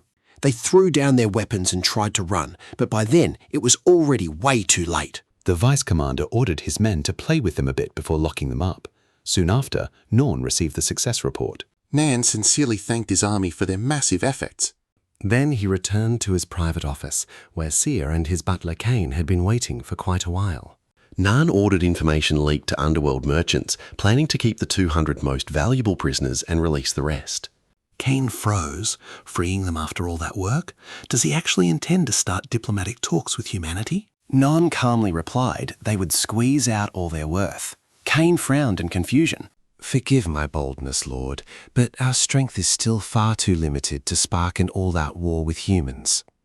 Nan explained they needed to closely monitor several key nations. First is the sacred nation of Alix, the sole religious state. Second is the Bismarck Empire, ruled by a crowned emperor. And finally, the Northern Alliance, which is made of 7 great northern fortresses. Even if they seem dangerous to commoners, refusing dialogue is a huge mistake. Besides, they cannot march right now. For starters, they invaded our lands first, meaning the blame falls entirely on the shoulders of humanity. If we ask for ransom and they refuse, those kings lose their people's trust. A brilliant move, don't you think? The knight asked with absolute seriousness if it was that bad, and Non nodded, saying they must remember this very well. For a demon king, protecting his territory is everything, so Cain bowed his head and said he understood Nan's words. I will choose them based solely on their commercial value, Nan added, noting he also needed to gather the best smiths. They were needed to prepare merchandise. Soon after, the Emperor of the Bismarck Empire received a shocking letter demanding a ransom. Reading the letter, he coldly muttered that in his entire long life, he had never received such a demand from mere demons. He always believed that demon territory was nothing more than a simple playground for human adventurers. A minister analysed the situation, pointing out that the demons did not seem desperate to devour the human world. If that were their plan, those simple-minded creatures would have declared an open war by now. The emperor asked about the price, and the minister replied that for every 10 people, they demanded 50 kilograms of gold, 100 of silver, and 2 tons of iron. The emperor scoffed at such a massive demand, feeling like the demons were completely looking down on them. Pay attention. The king wanted to attack, but his minister begged him to stop. He pleaded with him to accept the harsh ransom terms for the safety of their captured people. This entire disaster only happened because of the incredibly reckless actions of the Adventurer Guild. We have no valid excuse to punish those demons, the irritated emperor thought to himself. Does a justification even matter when we are dealing with mere demons? The minister gravely replied that it mattered because they still did not know the demon territory's true power. Many of the warriors in that battle were high tier, yet not a single one managed to escape alive. Every soldier was captured, making the emperor explode with fury. Are we not an empire? Are we supposed to bow our heads to the demon kingdom and let them trample us like this? The minister warned that if the public learned their people were abandoned, the anger would be uncontrollable. After a heavy silence, the emperor finally ordered them to send word that they accepted the deal. He ordered a full investigation using all their influence, swearing they would one day avenge this utter humiliation. Shortly after, Cain the butler informed Nan that only one nation had not replied, but Bismarck. The Holy Nation and the Northern Alliance had already agreed to negotiate, promising delivery by morning. Trust me, Nan just nodded, confirming that the exchange site was fully prepared. He stated that if the others failed to answer by the weekend, they would discard the remaining prisoners. Meanwhile, the dwarven blacksmiths invited by Nan had already arrived at the castle grounds. They never expected to see Queen Sarah and Citri together as Nayan welcomed the master craftsman. I suppose all of you are wondering why I gathered you here today. Citri pulled the cover off the weapon rack, revealing the fine and deadly creations of human warriors.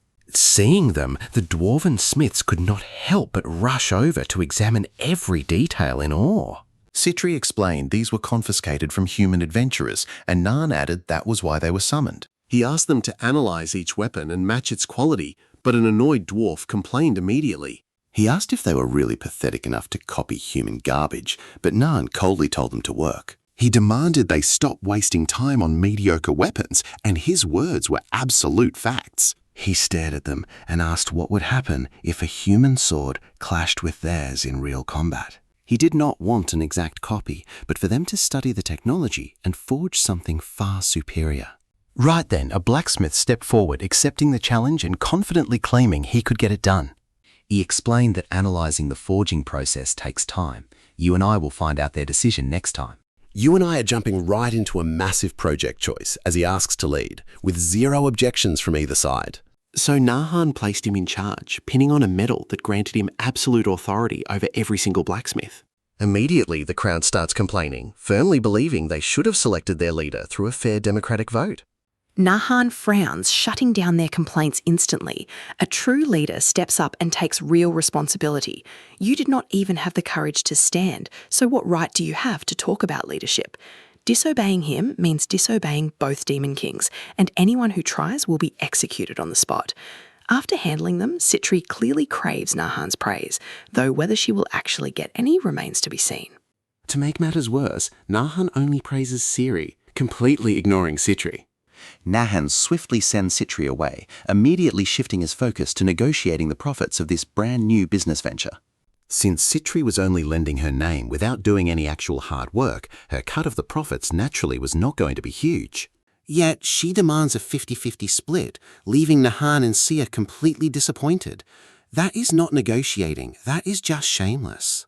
It is highway robbery. Seeing Nahan already looking for another partner, she quickly changes her tune, dropping her demand to 10%. But even that 10% cut would be an absolute fortune for Nahan's faction. After all, business comes with risks, and both inventory and prices are always in flux. After some intense haggling, Nahan drags it down to 5%, but that final sum is still going to be absolutely spectacular. To powerful demon kings, ordinary weapons are useless, which is why their military research is so terribly outdated. Honestly, demons do not envy human forging skills, but a demon king can never run an entire kingdom alone. That is exactly why the quality of their army's gear is so incredibly vital. Now, watch closely. When signing the contract, Nahan reveals her payout is actually just the weapons, leaving her completely frozen. Aren't weapons supposed to be free for allies? Nahan simply replies with absolute effortless calm. Absolutely not. Besides, if this venture fails, the only reputation ruined will be yours, Queen Citri. Make sure you understand, in this life, nothing comes for free. Night falls quickly. Inside the dungeon, the human captives sink into total despair, while one whispers for Ellie to keep her faith. But Ellie has lost all hope. They have been trapped for days with no rescue, as more prisoners keep piling in. Do you honestly think they will let us escape this place alive? And right when they lose hope, let us follow Nahan and Kane as they arrive to inspect the prisoner transfer list. With just one look, the captors realize Nahan is no ordinary demon. A crushing, overwhelming pressure radiates from him. Soon after, guards start dragging several prisoners away based on the list, sending our young couple into a state of sheer panic. They have no idea where they're going. Are they about to be executed right here? Suddenly, Nahan stands right before them and asks for their names.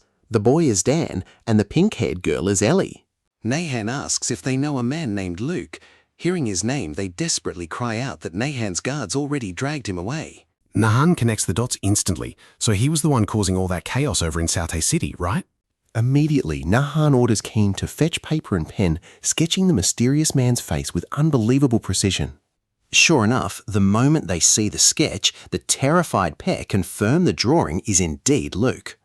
Thanks to Kane, Nahan remembers that Commander Owl used mind control to send Luke all the way to Suit City. It sounds completely crazy, but Nahan silently celebrates his unbelievable luck, deciding to bring these two humans straight to his office. After all, the powerful warriors of the human kingdom are just as dangerous as high-tier demon kings. In the game, if humanity's hostility exceeds a certain limit, 3 legendary heroes will be summoned to destroy everything. And one of them was Luke, the sword hero. Nahan never expected the guild leader to eliminate a mind-controlled puppet. By pure coincidence, Nan Han just neutralized a future powerhouse. As for Dan and Ellie, they are also incredibly high tier in the game. Selling them off as mere slaves would be a total waste. So Nahan announces they will serve him from now on, causing Kane to frown, completely horrified by the sudden proposal. We cannot let them near Demon King Sierra. Keeping humans close will only bring ruin upon us. Nahan simply replies that he has his reasons and there is no need to worry before staring at the captives to ask for their input. Accept, and I will spare your lives and reward you based on your skills. Of course, you have the right to refuse. In that case, you go back to the cells and nothing changes. Dan grinds his teeth, asking what happens if they stay. Nahan responds coldly. Either you get sold into brutal slavery, or you end up dead in the dirt like your dear friend. Dan snaps. How can you be so calm? They took Luke because of you. What a crazy cliffhanger for us. Nan didn't deny it. It's true, but we didn't kill him. It was the guildmaster of Suit City himself. We sent him on a mission, and that guy finished him. Dan's face went pale learning the truth about Adalbert. Even so, working for a demon king was unacceptable to Dan, but just as he was about to refuse, Ellie spoke slowly. Will you really let us live? She asked. If so, I accept. Dan stared at her, completely dumbfounded. Ellie, have you lost your mind? Trusting a demon like that? With that harsh question, we wonder what difference is there really between them? Let's dive into a story where if you don't have wealth or power, the world simply crushes you without mercy. Remember how they treated us before? I don't want to die, let alone end up as a miserable slave. So I'll take this chance, even if I must bargain with the demon. Hearing Ellie, Dan grit his teeth and decided to stay too. Then keep your promise. What do you want us to do now? Nan asked calmly. His response was simple. Start training right now. Right now, you're completely useless. I will give you 3 years. If you fail within that time, you have no future. The next day, Nan took Seer outside to practice swordsmanship. According to the memories he inherited, she possessed incredible natural talent. The only problem was that Sarah was still tightly hugging her little white teddy bear. Nan warned her that if she kept holding the plushie, training properly would be completely impossible. After thinking it over, Sia slowly set her bear aside. The fact that she was willing to let it go, she fully trusted Man. Siri whispered, "Bear, I'll be back soon. Please wait for me right here." Starting the training, Nan showed her how to hold the weapon like him. To his surprise, Sia's stance was already flawless on her very first try. Nan gave a quick demonstration. He brought the blade of his sword down with a swift forward motion. Seeing this, Siri copied his stance and readied her attack at the exact moment she was about to strike. Nan instantly used his mana to shield her. A second later, a colossal blast of destructive energy shot toward the back walls. Pay close attention here, because seeing the overwhelming power of that legendary sword left Nan himself completely shocked. This felt very different from how it worked in the game. It seemed future lessons would have to use wooden swords.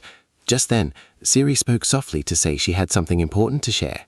It looks like some humans entered the castle, and I saw a girl with them. What do you think they are searching for? Nan explained that he had taken those 2 humans in, but it was up to them to work hard and survive on their own. The only person he would personally tutor was Siri. She puffed her cheeks and pouted. "That is not true. You also teach Lady Citri." That is purely for business, Nan clarified. Staying on good terms with her will bring you massive benefits in the future. Siri stared at him and asked, "Master Nan, you will always be my master and nobody else's, right?" Nan replied gently, "Of course. You are my only disciple." Hearing this, Siri's face lit up with joy. "I am so happy you feel the same way, Master." At that moment, Kane the butler leaned in to whisper to Nan that Siri's birthday was just around the corner. I know what you're thinking, and yes, Citri noticed how distracted Nan was and asked him to share what was wrong.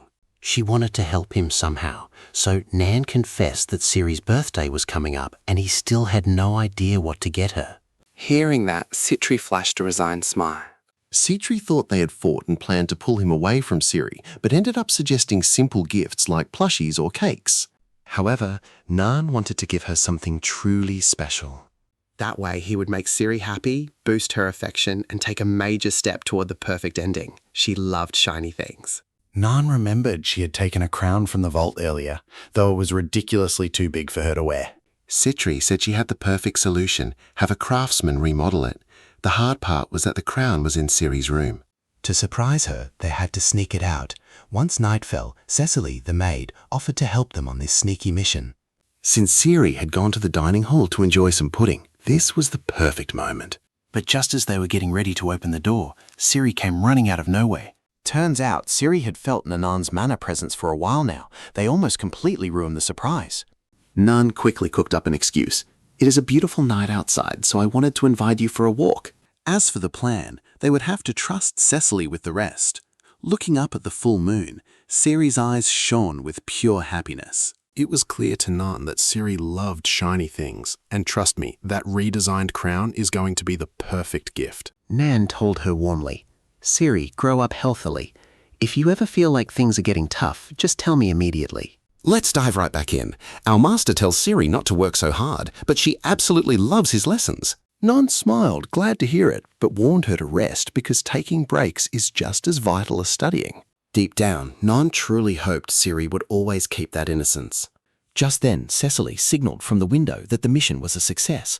Holding the crown, he hurried to floor 70 to find the blacksmith. And that is where we find Nan asking the smith to resize the crown while keeping its exact design. Let us see how Sia's gift turns out as they prepare for her grand birthday party.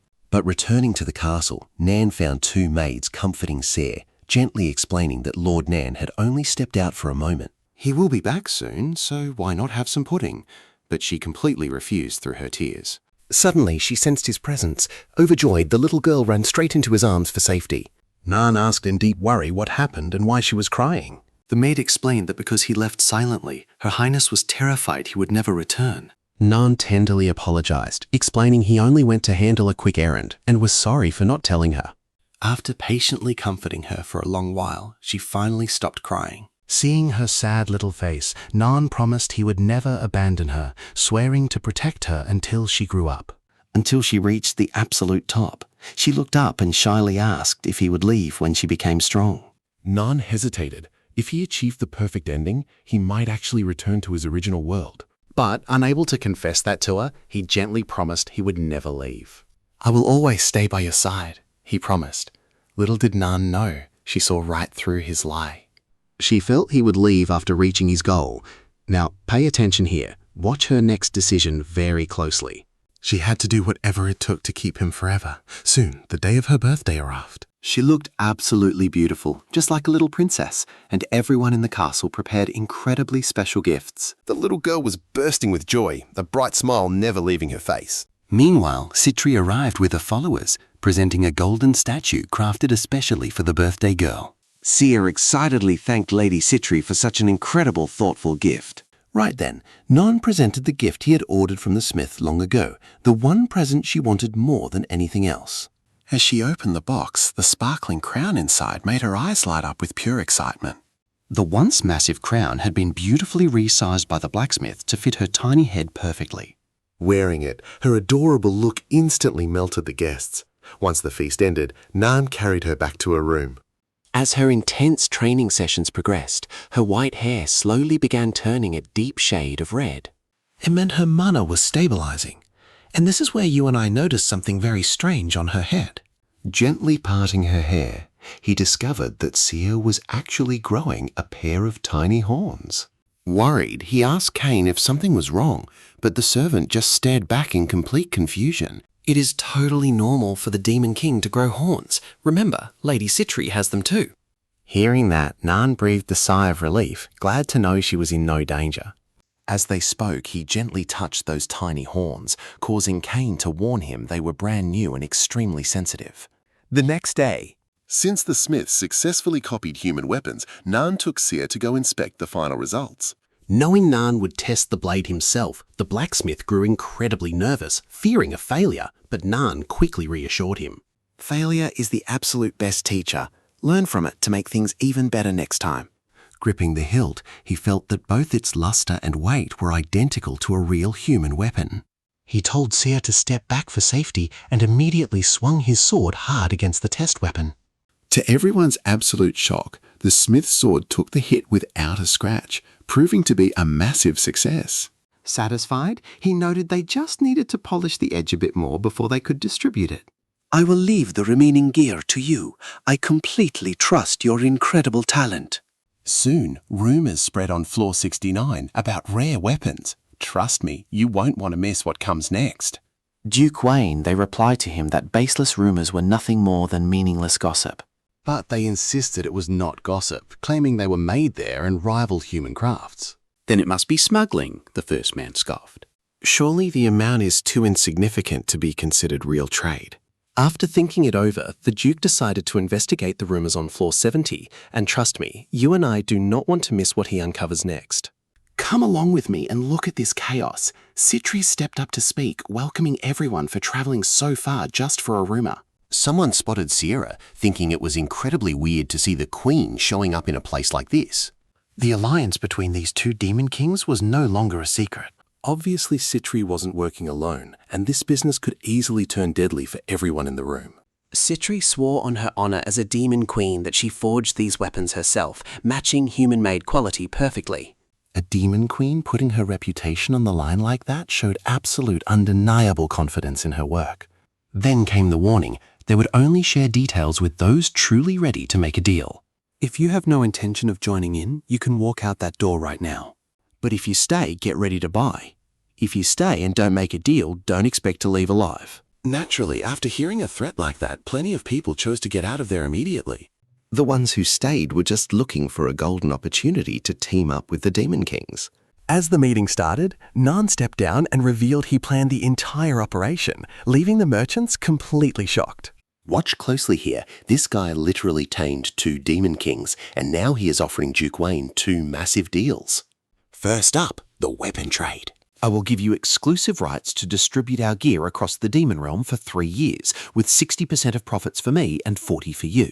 Honestly, it was a wild offer. Nan gestured over to the table.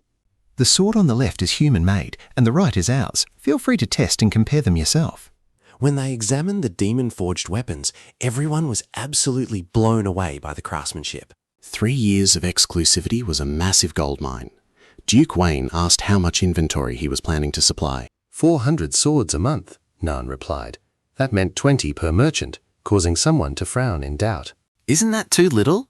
Nan nodded. You're right, but our military supply is not limited to swords. We will supply almost any kind of war gear you can imagine. Right now we have swords, spears, axes, shields, helmets, and full sets of light and heavy armor. Hearing about this massive variety, they knew this deal would be huge. Duke Wayne eagerly asked about the second proposal. Back in the game, Wayne led an incredibly powerful merchant guild.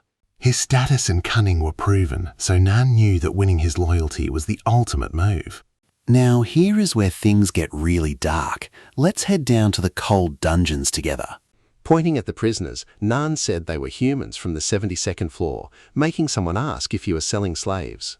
Nan calmly replied, "Exactly, that is my proposal. I have already handpicked the most useful ones." There won't be another chance like this, so pick the ones you want before they are gone. Even as slaves, humans were tough to control, and most demons looked down on them completely. But for the top demons, this was a whole different story, an endless goldmine waiting to be tapped. In the end, after thinking it over, only 5 merchants decided to stay for the deal. Seeing that the number was perfect, Nan continued detailing each human's role, pointing to a group meant for heavy labor. They're perfect for hard labor, and these others are just for entertainment. They have good looks, and this last group is for protection, with skills rivaling human knights. Right then, one of the prisoners slammed the bars in a rage, screaming, "You bastards!" Don't think I'll be your slave. If you have the guts, kill me now. Humans were rebellious, just as Nan expected. If things kept going like this, trouble would brew fast, but Nan already had the ultimate solution. Instantly, a strange mark burned into the rebel's neck, though he kept screaming insults in a blind rage. Suddenly, a brutal burst of energy went off, taking his life right on the spot. Nan calmly explained that he placed an active curse on their necks, letting buyers set their own punishment conditions. If you are still worried about them rebelling, we can always add an extra layer of mind control. Shortly after, at Bennett's shop on the 69th floor, the runaway merchants discovered the insane quality of the gear Bennett bought. And trust me, someone actually offered double for them. But since Bennett signed that contract, only he could sell those weapons. Stick with me, because this deal is about to shake up the entire demon realm. This meant top-tier gear of this quality would be under his absolute undisputed monopoly. Bennett immediately spread rumors of the auction among high-ranking demons. After all, the powerful elites are always itching to get their hands on new toys. It didn't take long before Nan received a direct invitation to attend the slave auction. Taking advantage of the quiet peace back at his castle, Nan decided to go in person, bringing those 2 human captives along for the ride. A few days later, they arrived at Bennett's massive warehouse located right on the 69th floor. While Nan and Siri explored the shop, admiring the glittering treasures, the 2 humans trailed behind them, whispering to each other in pure panic. They wondered if that cute girl was actually a terrifying demon king, when suddenly the owner rushed over to warmly welcome them. "Welcome, Lord Nan and Your Majesty," Nan replied. "We are just looking around. Do you have any valuable magic items on hand?" The merchant quickly guided them towards the hidden back section of his store. Seeing humans follow Nan was shocking, but the merchant kept quiet. He then led the group straight into a highly classified secret weapons vault. Looking at the incredible display, Dan and Ellie were completely speechless. Could all of these legendary weapons really be loaded with magic? Every single item looked top tier. Now, keep your eyes on this part because Nan tells them they can choose one powerful relic for their research. Ellie's eyes instantly lit up. Are you serious? Can I have this ring? It was a powerful artifact designed to safely store massive amounts of mana. Since humans couldn't channel mana anyway, it was totally harmless to her. But right then, Nan spotted a hint of jealousy in Siri's eyes. He knelt down, gently patted Saya's head, and asked if she wanted a gift. Without hesitation, she pointed straight at the most dazzling necklace around. After checking it out, Nan approved. It carried a top-tier defensive spell designed to shield whoever was wearing it from any sudden danger. Next, Nan instructed the shopkeeper to find proper magical gear for Dan and Ellie, promising he would personally cover the bill at the end. Once the shopping was done, Nan casually asked how much time they had left before the main event started. "If we leave right now," the merchant replied, "we will arrive at the venue at the perfect time." Meanwhile, over at the dark auction hall, they were bidding off a human slave with a starting price of just 5 gold coins. Seeing this brutal reality, Dan and Ellie finally realized Nan had brought them here as a chilling, silent warning. Now here's where it gets crazy. Nan planned to make a fortune here. Suddenly, Sierra points to the two humans and asks why he doesn't just sell them. They would fetch a massive price, she suggested. Nan calmly began to explain. Because I also need loyal subordinates, just like you have Leah and Cecily standing by your side. Besides, there are tasks only humans can handle. Siri nodded seriously, trusting him completely, as Nan turned his gaze back to Dan and Ellie. Do you regret accepting my deal? At that exact moment, they both watched in absolute horror as humans were auctioned off below.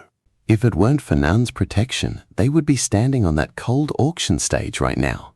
Terrified, they both quickly swore that accepting his offer was the best choice they had ever made, leaving Nan highly satisfied. 5 years quickly flew by, and Saya's magical powers grew exponentially. Nan looked at her, deeply praising her incredible efforts in mastering her mana.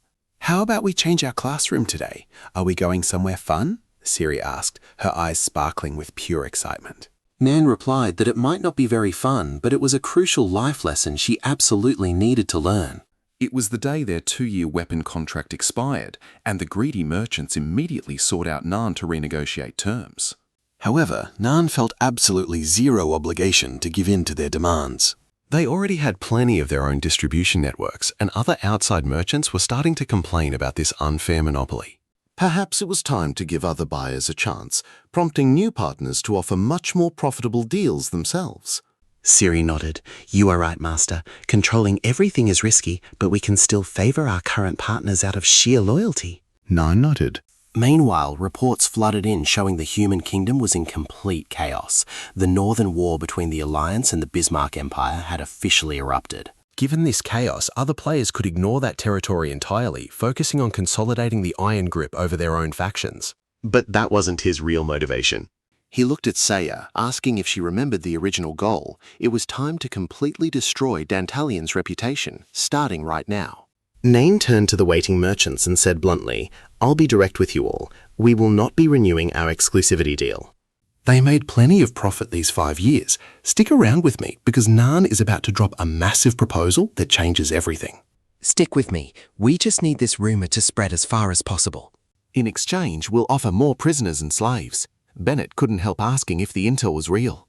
Nan calmly asked if he truly doubted his word, especially since they already shared so much trust. Bennett fell completely silent for a tense moment. He knew spreading this rumor would anger Dantalion, but cutting ties with Now and Now was pure madness. C asked why focus on them when there are other partners, but Nine replied they already trusted each other. Besides, they would risk everything for profit.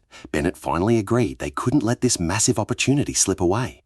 Working with Nan was vital for their empire, and with that, their tense negotiation ended and the merchants left. Right then, Citri questioned if Nan's information could actually be trusted. After all, Dantalion protected his business fiercely. Then she complained she could not even visit him on floor 72 lately. It's all that terrifying girl's fault. Whenever I get close, she glares like she wants to murder me. Now pay attention here, because down on floor 69, Dantalion just realized his business was accused of faking sales. It instantly enraged him. Who the hell had dug up Batdurv? The weapons trade had always been a vital pillar of Dantalion's empath. But lately, with high-quality weapons flooding in from floor 70, his business took a devastating hit. Weapons piled up in warehouses with 0 buyers, yet instead of stopping production, Dantalion cooked the books to fake absolute success. Even while bleeding cash, he fought hard to keep his elite network and major clients active. But now that the news leaked, it looked like he was planning to flee with everyone's money. His subordinate quickly reported. Your Majesty, we will find the culprit instantly, but there is a bigger crisis. The blacksmiths are demanding their unpaid debts right now. And at this critical moment, Dantalion simply did not have enough cash left to pay them. So he ordered them to pacify the merchants while liquidating assets to raise emergency funds.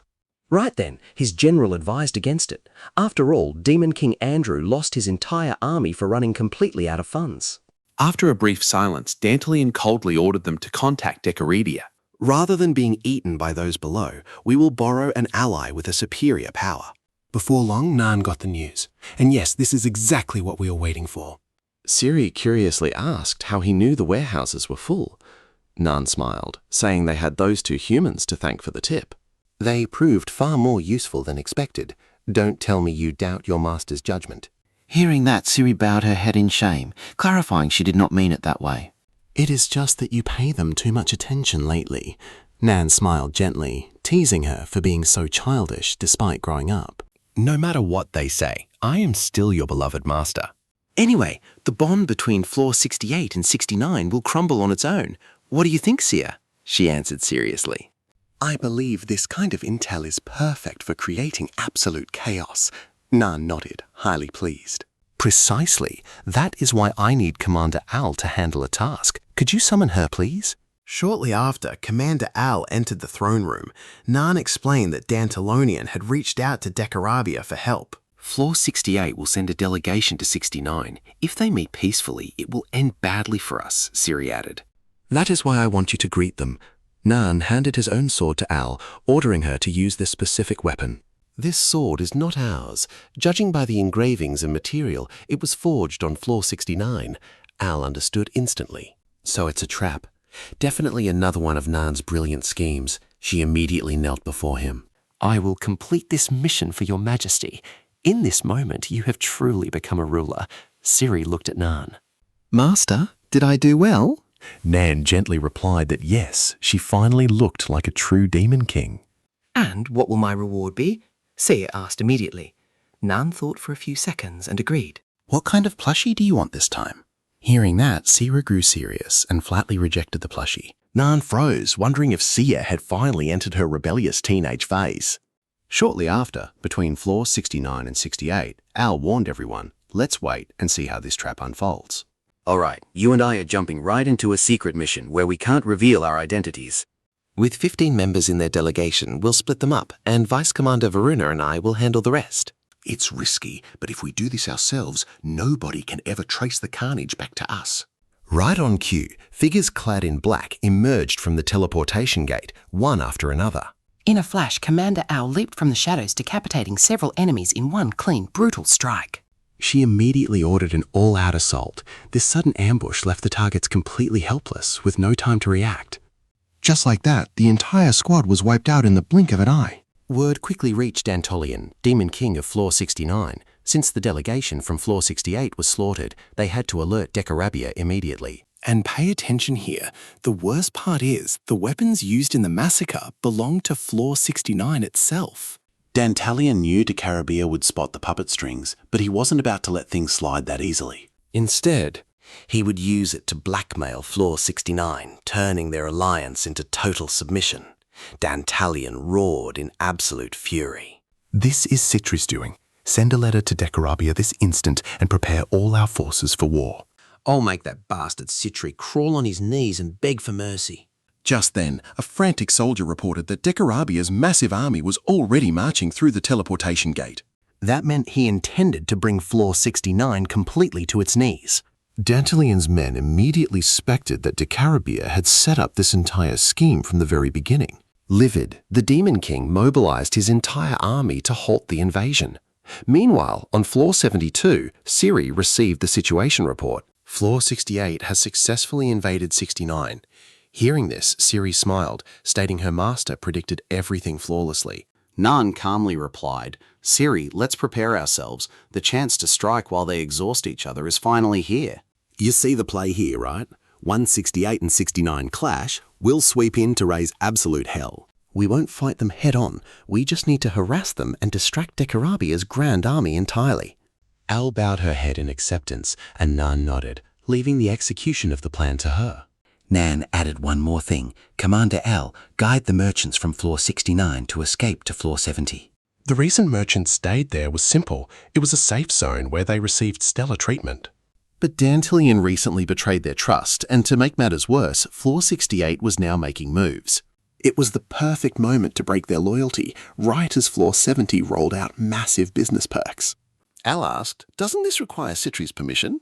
Nan chuckled, replying she won't mind, since she just has to sit back and collect cash. Al understood immediately. I see. If this works, Dantalion will end up bringing about his own destruction. Leave it to me. I'll follow the plan. Once both commanders departed, Ciri suddenly grinned out of nowhere. When Nan asked what was so funny, she confessed she'd just come up with a brilliant idea. Ciri suggested conquering Floor 69 directly while Decorabi is distracted, but Nan frowned at the immense risk. In the end, we would still have to fight face to face. Ciri looked up, pleading to join the fray. I've finished my training, Master, and I've got a great grasp on the ancient magic you taught me. Hearing this, Nan flatly refused. It is simply not time for you to step onto a battlefield. You need to grow a bit more, Ciri pouted in frustration, hating that he still treated her like a helpless little child. In reality, with Ciri's current strength, barely any lower floor demon king could even stand a chance against her. Even so, she was still his kid. If she got hurt or worse in battle, Nan's entire plan would crumble. So Nan gently comforted her, asking her to be patient for just a little longer. He promised that when they finally raided Floor 68, he would lead the charge alongside her. Seeing her sad, Nan offered a deal. "When this is over, I'll grant you any wish you want." Instantly, Ciri lit up with excitement. "Really, Master? If so, I want to travel with you." Nan thought about it, realizing they had never actually gone out to have fun together, so he happily agreed. With his permission secured, Ciri danced around happily like the child she was. Soon, night fell upon them. And that's where we leave it, with Ciri too excited to sleep. Trust me, we all need a master like Nan. Get ready, because you and I are about to watch her fight to return to her beloved master. To enjoy her time with him, this war had to end right now. If that was the case, she had to take action herself, even if she became a rebellious and disobedient little girl. Very early the next day, Sia asked Commander Al to let her head out to the battlefield. Al knew Her Majesty's swordsmanship had improved, and that she learnt ancient magic from none other than Lord Nan himself. She would be a massive asset in combat, but after considering it, Commander Al decided to reject her request. I am sorry, Your Majesty. We must carry out this operation on our own. "If Lord Nan still forbids you to fight, he must have his reasons," Al said. Hearing this, Sia gave him a dead serious look. Commander Al, whom do you serve? Since I am your ruler, my order comes first. So, it is decided. From now on, I fight alongside you. Do not worry, Commander Al. I will make sure to protect myself well. In her heart, Sierra thought, "Master, wait for me. I will finish this quickly and find you." Meanwhile, Dantalion, Demon King of the 69th layer, was holding the wall, keeping back the army of the 68th layer. The soldiers standing on the wall kept raining arrows down on the enemy below. Under that heavy shower of arrows, ordinary troops could not even get close. Right then, the defenders took advantage and fired mana cannons at the enemy below. Watch this absolute chaos closely. Countless soldiers retreated, trembling with fear. At this rate, they would never manage to breach that defensive line. But just then, a loud voice suddenly echoed out, ordering a general retreat. Instantly, the newcomer swung his sword and deflected the arrows. He wore golden armor and carried a massive great sword. Even against a direct mana cannon blast, he just raised his arms and easily blocked the entire strike. It was Balthazar, a 5-star general of the Demon King Decorabia. Seeing the enemy deploy such a monster, the soldiers on the wall panicked completely. although Dantalion kept screaming commands, his troops could barely move because of pure terror. Dantalion cursed, calling them useless trash. No wonder they are nothing but cheap mercenaries bought with gold. Right after, Dantalion reached out his hands. A massive green magic circle formed in the sky above. Suddenly, a raging hellfire completely wrapped around Balthazar's body. Seizing the chance, Dantalion ordered the next wave. Believing Balthazar had burned to death, they opened the castle gates to charge out. They actually believed that with the 5-star general down, they finally had a shot at a successful counterattack. And this is where everything goes sideways. Look. A golden greatsword suddenly flashed. In an instant, the blade impaled the chest of the general leading the troops. The strike was so fast that the man died before even realizing who had hit him. Then Balthazar slowly stepped out of the smoke, saying, "Your hellfire was merely lukewarm to me. How pathetic." Did you really think that power put you on our great demon king's level? Dantalion ground his teeth in pure rage. You arrogant bastard. If not for that armor, you would be dead. Balthazar sneered. This armor is a royal gift. If you cannot even pierce it, blame your own weakness. But as he spoke, he suddenly felt an imminent danger. The next second, a massive boulder came crashing down at high speed directly toward him. Fortunately, Balthazar reacted in time and barely dodged it, landing awkwardly on the ground as a voice remarked, "What a shame you dodged that." Dantalion was completely shocked. What was Demon Queen Sia doing here? It seemed she was helping him, but she would never act without wanting something in return. Sia faced the general and spoke calmly. "You are 5-star General Balthazar, right?" "That is correct." He stood up with a smirk, saying, "It is an honor that your majesty remembers me." But why did the Demon Queen of the 72nd layer show up? Sia calmly replied, "I have business here, and you are in my way, so I came to deal with this personally." "How naive," Balthazar mocked. You really do not know your place. Fine, I will just take your 72nd layer too. His Majesty will be extremely pleased. Meanwhile, Sayida began drawing mana out from her crimson hair. As she focused, ignition magic burst right from the tip of her finger. In the very next second, a terrifying fire skull materialized right in front of Balthazar. Balthazar fell into instant shock. What is going on? She cast magic without even chanting. Damn it! Her attack has not even hit me yet, but my armor is already burning. This completely surpasses Dantalion's fire.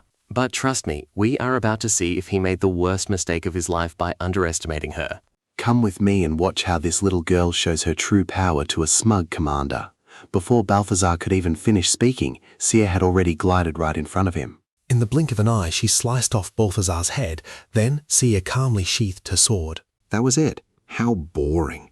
But for Demon King Dantalion, the scene was shocking, because he didn't even see what happened.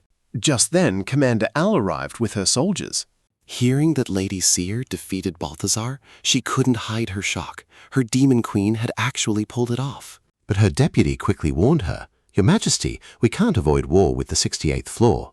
"Why not?" Sia questioned. If we eliminate them all, nobody will find out, right? But Al clarified that wasn't their entire army. The other 5-star generals surely noticed by now. Sierra thought it over and said they would blame the 69th floor. "We will say we were just passing through and Demon King Dantalion begged us to help him." Saying that, she frowned, confused by a sudden shiver, but she immediately gave a very calm order. "Let's wipe them out and speak with Dantalion. My master taught me to threaten or eliminate without hesitation when necessary." "So, Commander Al, I leave these soldiers to you." Al immediately bowed, accepting the order. "Prepare for battle. By Her Majesty's order, we will completely annihilate the enemy." Pay close attention here, because the confused soldiers on the wall had no idea what was happening, only that help had finally arrived. Meanwhile, a spell filled with terrifying mana began to take shape in Sia's hand. She aimed it straight at the wall in front of her, and next second, a brutal force engulfed the entire place. Dantalion screamed in fury and confusion, asking why she was attacking them. Ser answered him with a freezing glare. "Without me, you would have been destroyed along with your fortress." Dantalion let out a bitter laugh, telling her not to joke. He could easily dispel a trick like that, but suddenly he felt something was wrong. His own mana wasn't responding. His blood ran cold. He couldn't believe this young girl already controlled such advanced magic. Sia coldly told him to resist all he wanted. He would either fall with his castle or submit to her. "In exchange, I will guarantee the safety of the 69th floor." Right then, Dantalion understood this was the overwhelming power of the 72nd floor's queen. Maybe he could seize this grand opportunity. Thus, Dantalion knelt to show his absolute respect, swearing to follow her from now on. Ser nodded with a simple, "Fine." "Then let's formally seal our alliance." Soon after, they reached the meeting hall, and Al questioned her in a hushed whisper. "I know what you're thinking, and yes, disobeying Nan for the very first time was going to bring grave consequences." Sierra tried her hardest to stay calm. "I am a demon queen. My master will be upset, but I handled this quite well." Although she spoke firmly, her body was still trembling. Right at that moment, Nan kicked open the hall door. After searching for her desperately for so long, he had finally found her. Seeing Nan's harsh expression, Sia panicked and instantly tried to justify why she had acted all on her own. But before she could speak, Nan pulled her into his arms, whispering with relief that all that mattered was her safety. Hearing that, Saya broke down in tears, begging her beloved master for forgiveness. I shouldn't have gone alone. Shortly before, Nan had learned from Cain that Sayer truly disobeyed his direct orders. That's why he rushed to the battlefield just to make sure she was safe, wondering if he had failed as her tutor. After all, this was the very first time she chose to disobey him. If anything bad had happened to her in battle, Nan would have never forgiven himself. Luckily, she was completely unharmed, and he could finally breathe. But when Nan asked for some space, Dantalion sneered arrogantly. Instantly, a furious Nan released an overwhelming pressure and coldly ordered that guy to get lost. Then he turned to Sia, asking her to explain everything, to which she answered in a tiny voice. I only wanted to help and did what was necessary, but I swear I handled the whole situation correctly. I made no mistakes, avenged the 69th floor, and even took down a 5-star general. Nan listened to her carefully. You did well, but your burden is heavy. From now on, you must be more cautious. For now, I don't want you showing your full power. Remember, information itself is a powerful weapon. The less the enemy knows about your true skills, the better for us. Since things have gone this far, we will find a solution. This is the alliance treaty signed with Dantalion. Believe me, they'll use this new floor to absorb their merchants. Trust me, this is exactly how Dantalion gets turned into a mere puppet. Nan brought it up casually, clean and perfectly handled. So will you accept my request then? Sierra asked immediately. Nan sighed softly. You mean that trick from before, right? Of course, but first we must deal with floor 68. I highly doubt Decarabia will just sit back. Nan stared intently at Dantalion. Let us continue the meeting. Dantalion, do you know the strength of Decarabia's forces? 25,000 infantry, 5,000 cavalry, he replied, and about 1,000 magic soldiers. Hearing those numbers, Ciri shook his head, shocking Dantalion, who understood the truth after a brief moment. After today's battle, their troops must be cut in half. They probably have 15,000 left. Sia nodded. Nan then asked if there was a way to fight while keeping their own base safe. Right then, Sia suggested calling Lady Citri for backup, but Nan did not agree to that. This will become an all-out war with unavoidable losses. Sia lowered her head in guilt, and Nan comforted her. Do not feel bad. Take it as a valuable lesson. Before, everything went well because of Nan's gaming expertise. But now... The entire plan had completely derailed, leaving him with absolutely no choice but to step in himself. Meanwhile, back in the castle of Floor 68, they learned that General Balthazar was dead and half the army lost. Demon King Decarabia was absolutely furious. With such a pathetic showing, how dare you call yourselves 5-star generals? I trusted you, and you bring me this? His subordinates instantly dropped to their knees, begging for mercy. Your Majesty, give us one more chance. We will end Dantalion for good, Decarabia replied with pure ice. Fine, but I do not just want Dantalion. Bring me the girl's head too. Soon, 3 worried generals met up. They had only talked big earlier to save their own skins, and right now they had no idea what to do. To make matters worse, the enemy side had a truly formidable warrior like Commander Owl fighting on their team. After discussing for a bit, they decided to strike first, since their massive troop numbers easily outnumbered the enemy. But right at that moment, a soldier came running in to report that the enemy was already marching straight toward them. A few hours earlier, Nan had arrived at the front lines with Commander L feeling highly insecure deep down. He was not sure he could pull off this mission alone, which left Commander Al completely shocked. Pay close attention here, because you and I know Nan normally calculates every move with ice-cold logic. But this time, things got complicated. He did not blame Al, he just felt he did not fully understand Sever. Al asked why Her Majesty Sia would ever take such a massive risk. Nan replied it was the fastest way to avoid collateral damage. Stunned, Al asked if he planned to face the front lines alone. Nan shook his head. No, I am not going alone. I also brought 2 humans along with me. I know you do not trust them yet, Commander. That is why today is their ultimate test, Nan said, staring at them. Now let us see how much they have grown, and if saving them was worth it. But deep down, he still doubted himself. The only reason he defeated Demon King Andros so easily was because he had already studied him inside out. He knew he was strong, but had no idea of his true limits. Exactly why he banned Siri from joining this fight. I know what you were thinking, and yes, he knew this was his only chance to test their limits. Just then, the two humans reported spotting enemies behind the hill. There were way too many, blocking the entire path ahead with hostile troops. So Nan ordered both of them to adapt and act as the situation demanded. Then he calmly said they would go greet them. Meanwhile, detecting movement, 2 enemy generals had already reached the valley. But to their absolute shock, only one person was walking directly toward them. Instantly suspecting a trap, they decided to hold their ground and sent out a scouting party to investigate. However, Mubia was not buying it at all and charged ahead, instantly spreading her wings and diving into the attack. She mocked them with total contempt, calling them cowards and asking how long they planned to sit around doing nothing. He is just one man. Why not face him? Watch closely, because I will show you how terrifying a harpy can be. Seeing this, Nan slowly chanted a spell. Suddenly, countless spikes erupted from the ground, mercilessly piercing right through Mubia's body. And trust me, that surprise attack did not even let her react. Buckle up, because you and I are about to see a powerhouse fall so fast it leaves the surviving generals shaking in pure terror at Nubia's effortless defeat. Right after, a terrifying surge of mana began to erupt from Nan's body once more. In an instant, a colossal mana beast materialized behind him, and Nan gave Leviathan his command. Wipe this entire place clean. Right on cue, the colossal beast Leviathan charged onto the battlefield with devastating force. With overwhelming destructive power, Leviathan quickly swept away every single soldier in sight.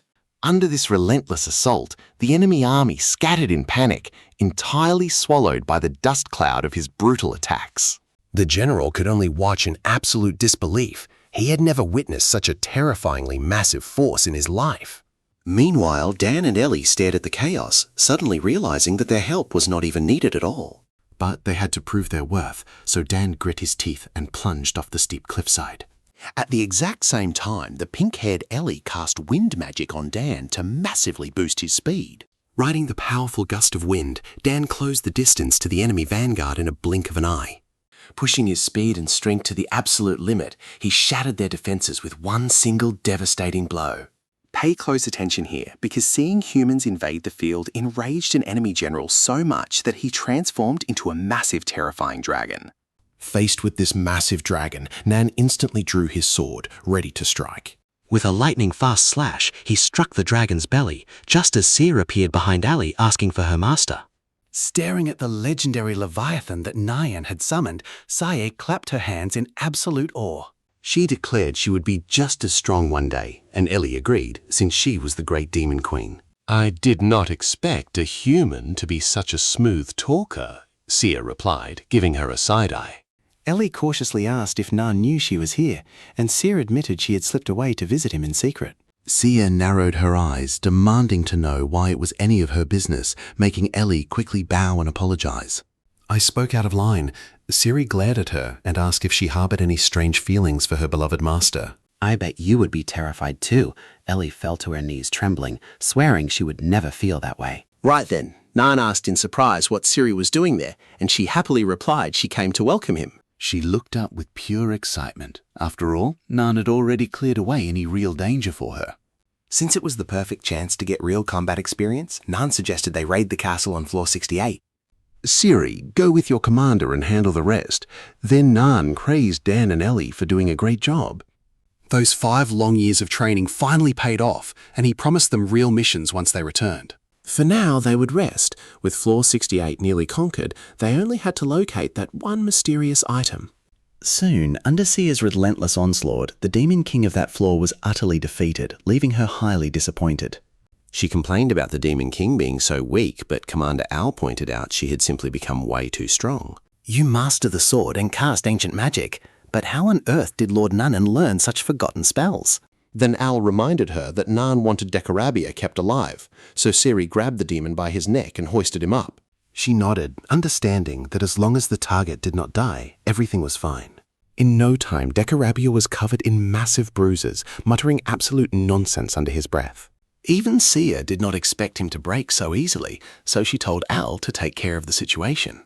If my master finds out what I did, he will definitely end up hating me. But mid-conversation, Nan kicked the door open, forcing them to quickly pretend everything was normal, even though Nan already sensed something was highly off. He glanced back, calmly asking them if the half-dead guy lying on the floor was actually Decarabia. Nan demanded the absolute truth, stating that if they had messed up, they needed to admit it honestly. Looking at Decarabia's wrecked state, Nan let out a sigh of relief that he was alive, telling Siri he would not blame her. Al could not help but ask why keeping Decarabia alive was so crucial. He is not the type to surrender easily like Dantalion, Nan calmly explained. I am not sparing him out of mercy. I am just using him, Nan said, before asking Siri if she knew of starstones. She nodded, knowing they belonged to this floor, and Nan added he would cross-reference her info with Crowley's data. And that is where you and I leave things, knowing only the Demon King's close allies know the mine's location. Let us see how after accidentally wiping out all his subordinates, he had no choice but to spare Decarabia. She frowned and asked, "But you cannot brainwash Demon Kings, so how would you get information out of him?" Just then, Citri walked in saying she heard he needed her skill, so she came to help. Then she complained that he hadn't trained with her in ages, even though she dropped everything to rush here. The moment Sia heard that, she gave Citri a terrifying glare, making her heart tremble under that cold look. That cold disdain in Ciri's eyes was the exact reason why Citri stayed away from Nan. Suddenly she hesitated. Wait, if she used her skill near Seer, would she attack her on the spot? So Citri asked Nan to take Seer out to let her focus on magic, leaving Nan no choice but to make her wait outside. Ciri looked confused, wondering how Citri would find the Starstone mine, since her specialty was fire magic. Now listen to this. Nan explained that she has another gift. Any man who looks into her eyes will worship her forever. Of course, that special ability did not affect anyone who was stronger than her. Since Decarabia was incredibly weak, it did not take Citri long to pull the exact location of the mine from him. As a reward, he whispered sweetly that he would make her heart warm, even if it hurt, thanking his dear Citri. Decarabia replied in a dreamy voice, after which she revealed the location she had gotten from the demon to Nan. Right after, she asked the master if she would get a reward, and Nan answered her calmly. He planned to give her some ore, but on one condition. Everyone must believe she conquered the 68th floor. Citri's eyes sparkled, asking if that meant she also got to keep the castle on the 68th floor, which sounded nice. Nan corrected her, explaining he only meant the outside world would believe she was the one who conquered it. Keeping an entire demon castle without losing a single soldier? You and I both know that is a bit shameless. Citri said sheepishly that she thought it would be like last time, but doing that would make High Demon Kings target her. Nan replied calmly, promising to compensate her with half the ore, and hearing this, Citri was instantly motivated.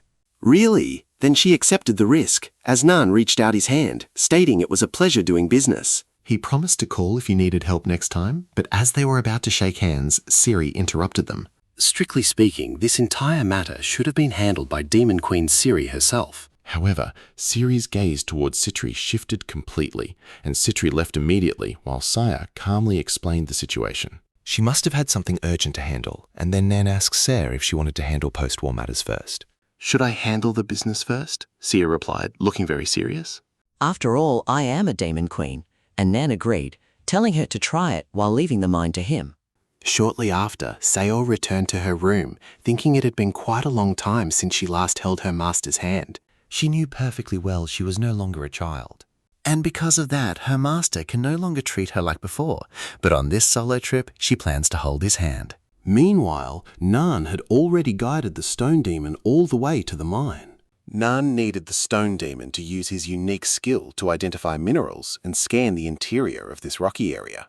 There should be a golden bracelet hidden around here, and Nan did not understand why it would be kept in this place. Still, if it was hidden here, there had to be a reason, even if he had no clue why developers placed it there. Could it be a joke? Either way, even after digging, there were still so many resources left over. It is no wonder Decarabia managed to support an entire empire with just a single vein of ore.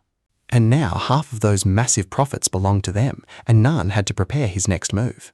News of their conquest on floor 69 would soon reach the other Demon Kings, meaning he needed to quickly build an army. From here on, advancing without casualties gets harder, and trust me, we will want to hear what the stone demon says next. Alright, you and I are diving right back into Nan's quest. He senses something strange nearby and blasts the rock wall. Just as expected, he pulls a golden bracelet from the stone, the legendary ancient gold bracelet. Back in the game, this specific item boosted your growth speed like crazy. But he has no idea how it works in this world. Suddenly, he realizes he forgot to hold back his mana. And that's how the poor stone demon ends up crushed under a force so brutal he can't even stand. Feeling terrible about the accident, Nan actually apologizes to the poor creature. He promises to control his power better next time. Days later, he takes Ciri to the Demon King to sign their contract. With the blood pact officially sealed, Dantalion can never do anything to harm Ciri again. Nan stays him down, declaring he will now receive all updates in real time. Trusting his word as a former Demon King, Nan praises Seer for finally stepping up as a true ruler. Next on the list, repairing the 69th floor castle so they can move in right away. With things settled, pay attention here because it is finally time to prepare for their departure. Ciri softly admits she wants a peaceful, quiet place to live. Nan smiles and promises to find it by tomorrow. After telling her to rest, Nan pulls out the beautiful golden bracelet he secured earlier. He presents it to her, and the moment she takes the shining jewel, her face lights up with a radiant smile. She sweetly promises to wear it forever. By the next morning, Nan finally brings Ciri back to the human world. But first, Nan sends Dan and Ellie ahead disguised as ordinary adventurers to keep an eye on things. Since they are heading to different destinations, both of them are feeling pretty anxious about this journey. Nan knows it will be tough, but at least no one in this region will be able to recognize them. He warns Ellie to stay far away from any trouble. She sighs, replying that she already knows that very well. Insisting she is no fool, he hands her a small emergency alarm to crush if things ever go south. If broken, his own necklace will shatter too. Ellie rolls her eyes, insisting she won't be looking for trouble. I know what you're thinking. How bad could a simple mountain trek be? But suddenly, hostile bandits surround her. Ellie studies their sloppy stances and bluntly points out that they do not look like real criminals. One of them sadly admits that with the kingdom in absolute chaos, they had no other choice left. Don't you know, the leaders of the Holy Kingdom have completely and utterly lost their minds? They are destroying entire villages hunting for hidden demons.